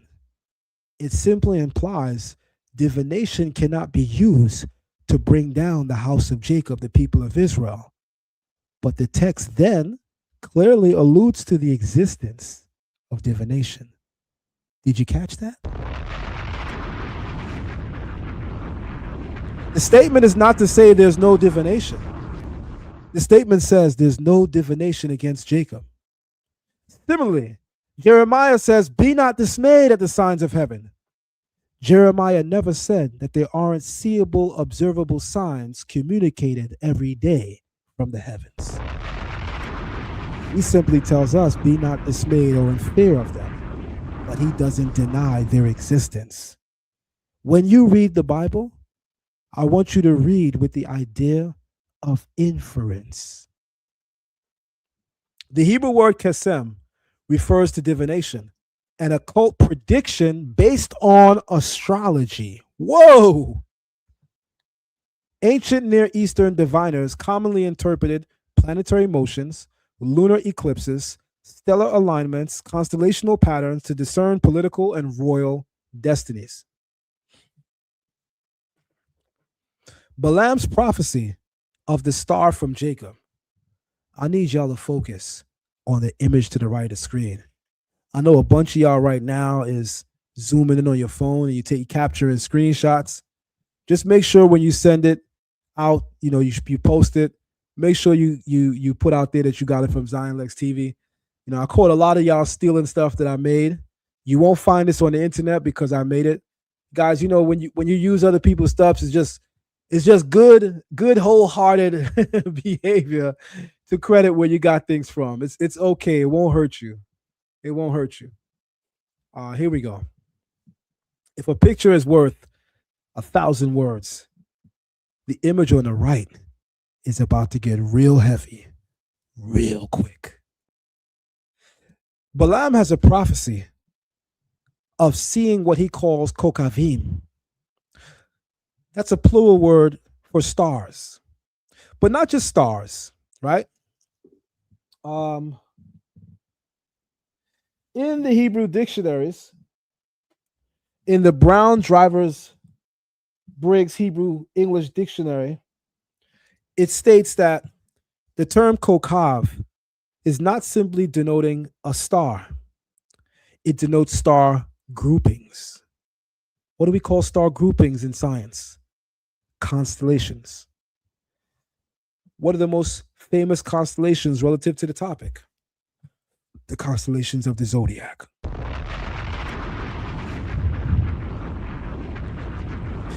The Messianic and Davidic star. One of Balaam's most famous prophecies states, "A star shall come forth from Jacob." Numbers 24:17. Rabbinic tradition later connected this verse to King David, the Messiah, and Messianic kingship. The Dead Sea Scrolls and later Midrashim frequently interpreted the star symbolically as royal destiny revealed through the heavens.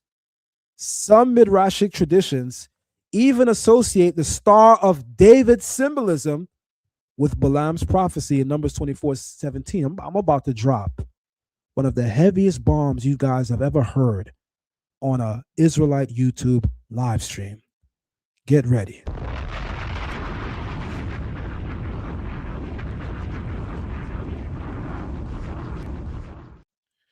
While mainstream rabbinic Judaism does not teach that David's birth was caused by astrology, it does preserve traditions through the Midrash that celestial signs accompanied major redemptive events. So in the Midrash to Numbers 24:17, it states in the Midrash that when it says, "I see him but not now, I see him but afar off," and we all know and interpret this to be a reference to David, the Midrash to that particular quote, Numbers 24:17, says, the star that they saw, the star that Balaam saw is a kokav. In Hebrew, a kokav is not simply a star. It's a star grouping, a single constellation.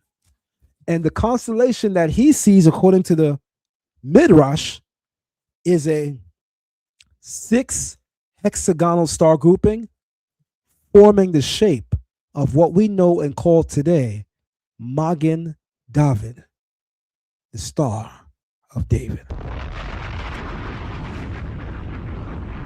So according to the Midrash, the kokav, the star grouping, the constellation that Balaam sees are 6 planetary alignments that when you follow the order, they actually formed a Star of David. It's from this knowledge in part that the symbol of David becomes used, the Star of David becomes used as a symbol of the Davidic messianic office. Because of this Midrashic teaching, that the actual star grouping was 6 planets forming a hexagon, i.e., what we call the Star of David.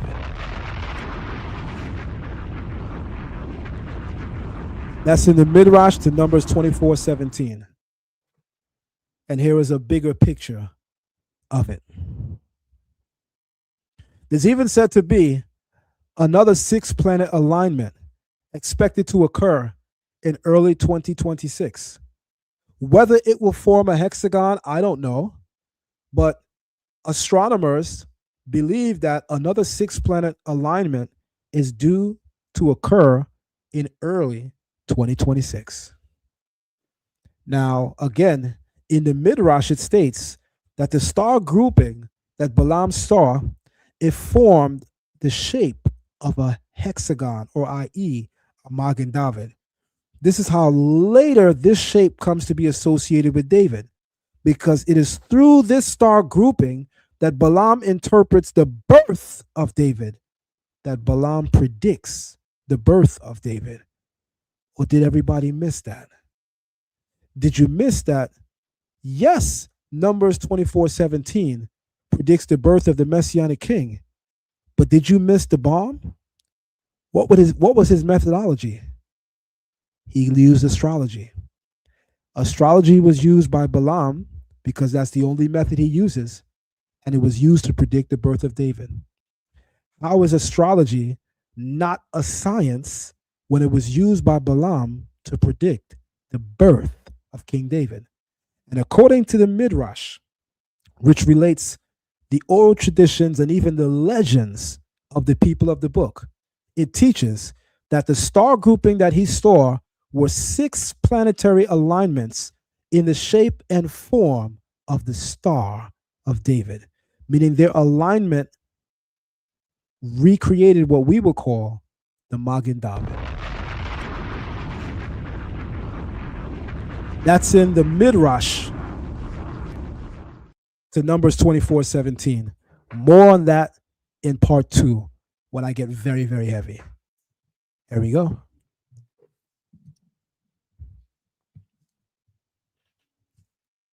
The wise men from the east and the star of Yeshua. Now, many of you are Messianic and you follow the teachings of the Berit HaKadash, the New Testament. And there's a lot of misinformation when it comes to the idea of who the wise men of the east that predict the birth of Yeshua are. Some people say, oh, they were enchanters and sorcerers from the Persian Empire. They were Babylonian stargazers and astrologers. Here's something everybody missed. The Babylonian Torah academies were established by some of the greatest rabbis and sages during the era of Nebuchadnezzar downward. Some of the earliest rabbinical centers in the world were those built in Babylon by Israelites, by Jews, by people of the book.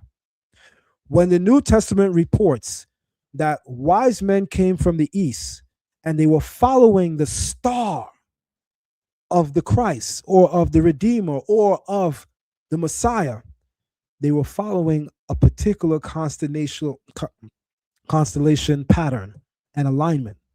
And that constellational pattern and alignment led them to where this Messianic king would be born.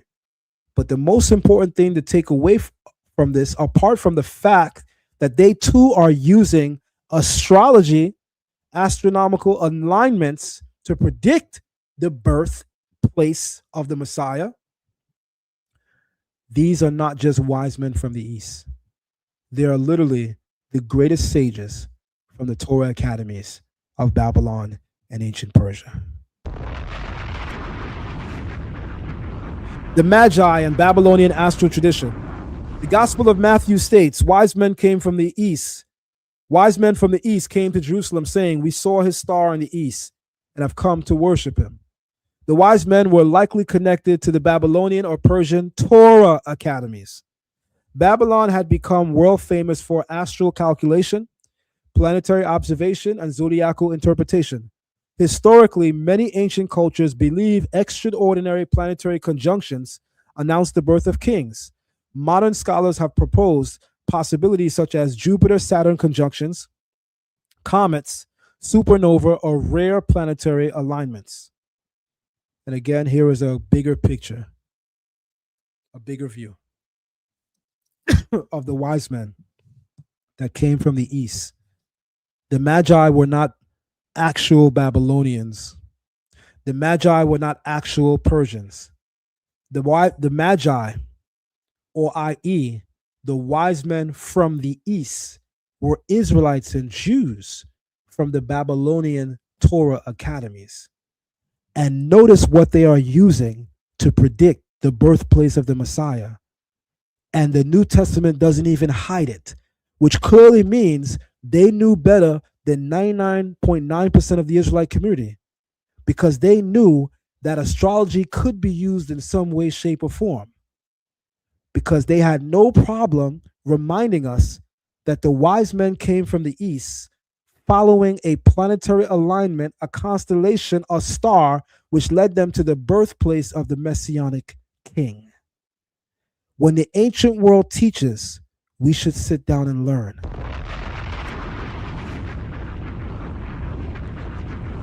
Here we go. Oh, y'all should know I had some more to add. And this is still going light. Part 2 gonna be heavy. But here we go. We're not supposed to be practicing astrology, Art. We're not supposed to be following the signs of the times. Jeremiah says, be not dismayed at the signs of the heavens. Yeah, you realize there's a inference in that statement, right? Huh? It says, Jeremiah said, don't be dismayed at the signs of the heavens. Yeah, it says that. But there has to be signs in the heavens in order for the Creator to remind us not to be in fear of it. Hello. The statement precludes the existence of there being signs in the heavens. It does not tell you that there are no signs. It simply tells you, have no fear of what they have to relate and share. I know, but Israel is not supposed to be following the stars, Doc. That's not what we're supposed to be doing, yeah? If that's the case, how do I find in the book of Chronicles that one of the 12 tribes, Issachar, was thorough in the understanding of the times and used it to lead us in war expertly and skillfully? And can I whisper something to you? Not only is the Torah not silent towards this fact, it literally made the book. Here we go. In 1 Chronicles 12:32, the tribe of Issachar and understanding the times. Scripture states of the sons of Issachar that they were men who understood the times to know what Israel ought to do. Hello.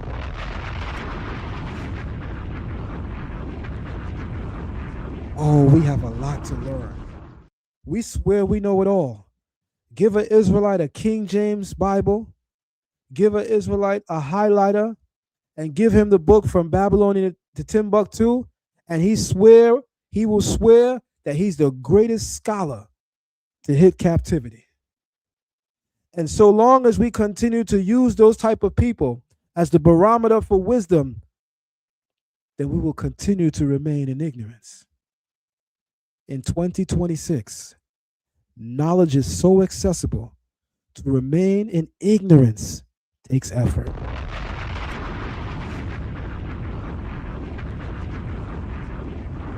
Scripture states of the sons of Issachar that they were men who understood the times to know what Israel ought to do.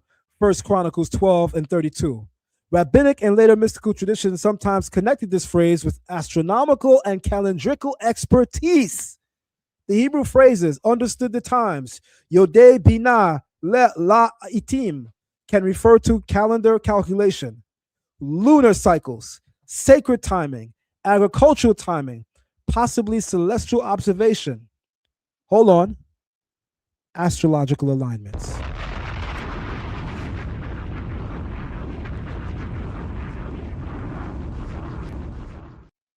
You know, there's a statement I often hear in the Israelite community that baffles me because I'm not sure how often that statement is actually practiced. We often hear in the Israelite community, study to show thyself approved. When will we be consistent with the very words that leave our mouth? Because if studying shows us approved, then why are we continuing to remain in ignorance? The tribe of Issachar became associated in Judaic tradition with scholarly wisdom and calendrical knowledge. Many interpreters argue that this refers more to sacred calendrical astronomy than predictive astrology. Nevertheless, the broader ancient context demonstrates awareness of celestial cycles as strategically important. That means the men of Issachar from the tribe of Issachar were particularly skilled in observation of celestial events And they used that knowledge to lead Israel in moments of war. I'm going to take 60 seconds to unpack that a bit so you can really understand the impact and relevance of what is being said here. You know, a lot is at stake when we're at war. People's lives are at stake. That's the most important thing, right? If the sons of Issachar are used to lead the nation in wartime, when life is on the line, that must mean the method that they're using cannot be simple, cannot be silly, cannot be made up. It must be trusted. It must be wise. It must be sure. It cannot be something that's vain. It must be an established truth. Men's lives are at stake. So if they use their understanding of times in order to lead Israel in war, then shouldn't that give you a measure of common sense to let you know that the understanding of astrology was so important that it was used in times of war? Times that, listen, I'm not following you and your lead if it's going to lead me to death. And if your method is that of astrology and you're using that to lead me in war, then this better had been a trusted source. And it is. And the Bible is not even shy to admit that that's what they used. With all things, when you're reading, interpreting, and understanding, use context. You know, there's something that occurs in literature that's called context clues. How many of us apply that when we're reading? How many of us, if asked to define that right now, could tell us exactly what is meant by context clues? Most people don't even have a working definition of how to read properly. That's why we're having a great issue of understanding the Bible. And until we're humble enough to admit that we're deficient in some of the most basic areas, and of course, you're not going to see a national growth from the Israelite community. Most people can't even get past kindergarten grade level of contextualizing what they're reading. And that, to me, has to be one of the greatest travesties that we witness in the community today. And I'm just being honest.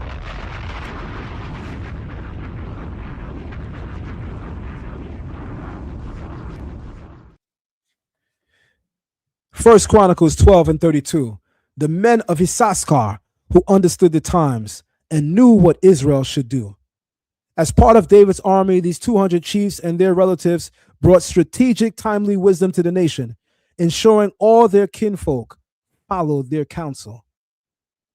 And what were they using to lead the people in the war? Oh, their vast knowledge of planetary alignment, their vast knowledge of celestial observation. What do we call that today? Astronomy. What did they call that in the ancient world?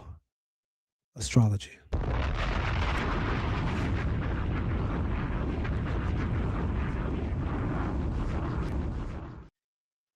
Get thee wisdom, but with all thy getting, get thee some understanding. Y'all want to get a little bit heavier? We're going to pause here. I'm going to save the rest for part 2. I was about to go full throttle and give you the rest, but part 2 is going to be the grand finale. We ain't even got started yet. Stay tuned.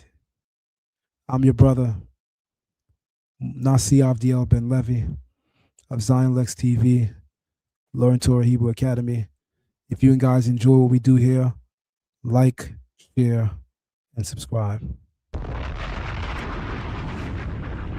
We have a biblical Hebrew class tonight at 9 p.m. sharp at patreon.com/Learn Torah. If you'd like to be a part of those classes, you must choose the Diamond Tier membership. Love to see you there. 9 p.m. sharp. We'll be continuing this part 2 next week. I want to say shout out to Chief Benjamin, also known as Rabbi Benjamin of Congregation DCB. I also want to say shout out to Chief Uzael of Congregation DCB, because their lecture on this topic of astrology inspired me to do this presentation today. And so I'm going to do them to just do an honor of again sharing the link to the lecture that they did yesterday at DCB channel so that you guys can review it. The link is up. I am your brother Nasi Abdiel Ben Levi, president and founder of Learn Torah Hebrew Academy.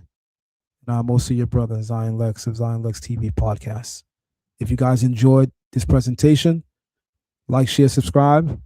Don't forget, we don't run on air. Donate to help support this powerful, amazing, and incredible platform. All praise to the Most High. I'm signing off. Shalom.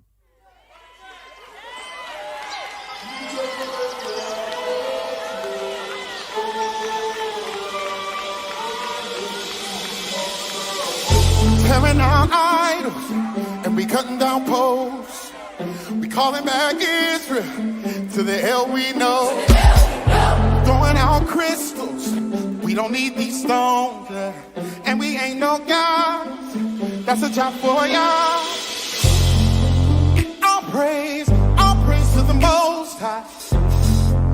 All praise to the Most High, Yahuwah. All praise to the Most High. All praise to the Yah Israel.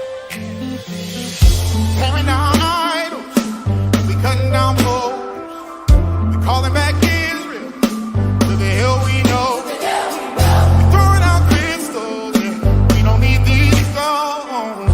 We ain't no God, that's a job for Yah.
Cutting down poles, we're calling back Israel to the hell we know.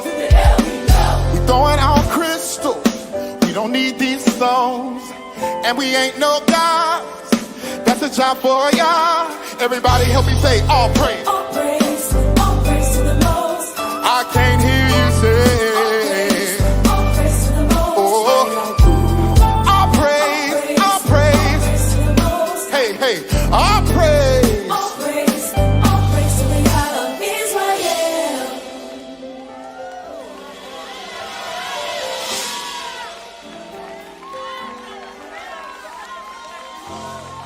Want to take your understanding and perception of the Hebrew Bible to new and exciting heights and depths? Then join us today at Learn Torah Hebrew Academy. We offer a full range of masterly taught and thought-provoking classes and courses in Biblical Hebrew for beginners and advanced students, Torah classes, with specific emphasis on the weekly Torah portion. We also offer Kabbalah classes for beginners and advanced students, affording everyone a deeper and more esoteric understanding of the Bible and Torah. Lastly, we also offer courses in rabbinical and Levitical ministry training, especially designed for those looking to embark upon leadership opportunities in the community. We provide certificates and diplomas for several of our classes. Our online academy meets a couple days a week, and all of our classes are video recorded and for your playback needs. Each class recording comes with a fully digitized AI transcript, documenting everything learned and discussed in each session. Did you know that a recent rabbinical court ruling could rewrite the history of millions of African Americans? The connection goes deeper than you might think.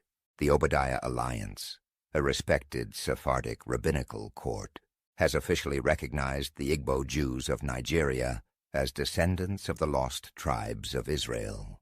This groundbreaking declaration bridges a historical gap that scholars have debated for generations. The ruling draws from extensive historical evidence, DNA research, and preserved cultural practices that link the Igbo people to ancient Israel. The implications reach far beyond Nigeria's borders. During the transatlantic slave trade, a significant number of enslaved people were taken from Igbo territories. Many African Americans and Afro-Caribbeans today can trace their ancestry directly to these Igbo regions. This connection aligns with the biblical text of Deuteronomy 28:68, which some scholars interpret as a prophetic reference to the slave trade. The evidence suggests a profound historical narrative. Many African Americans and Afro-Caribbeans may be descendants of the lost tribes of Israel through their Igbo ancestry. This revelation challenges conventional historical perspectives and opens new avenues for understanding identity, heritage, and cultural connections across continents.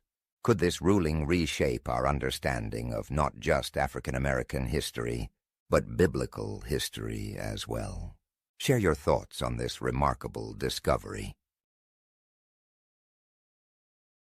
Shalom and welcome to Zion Lexx TV.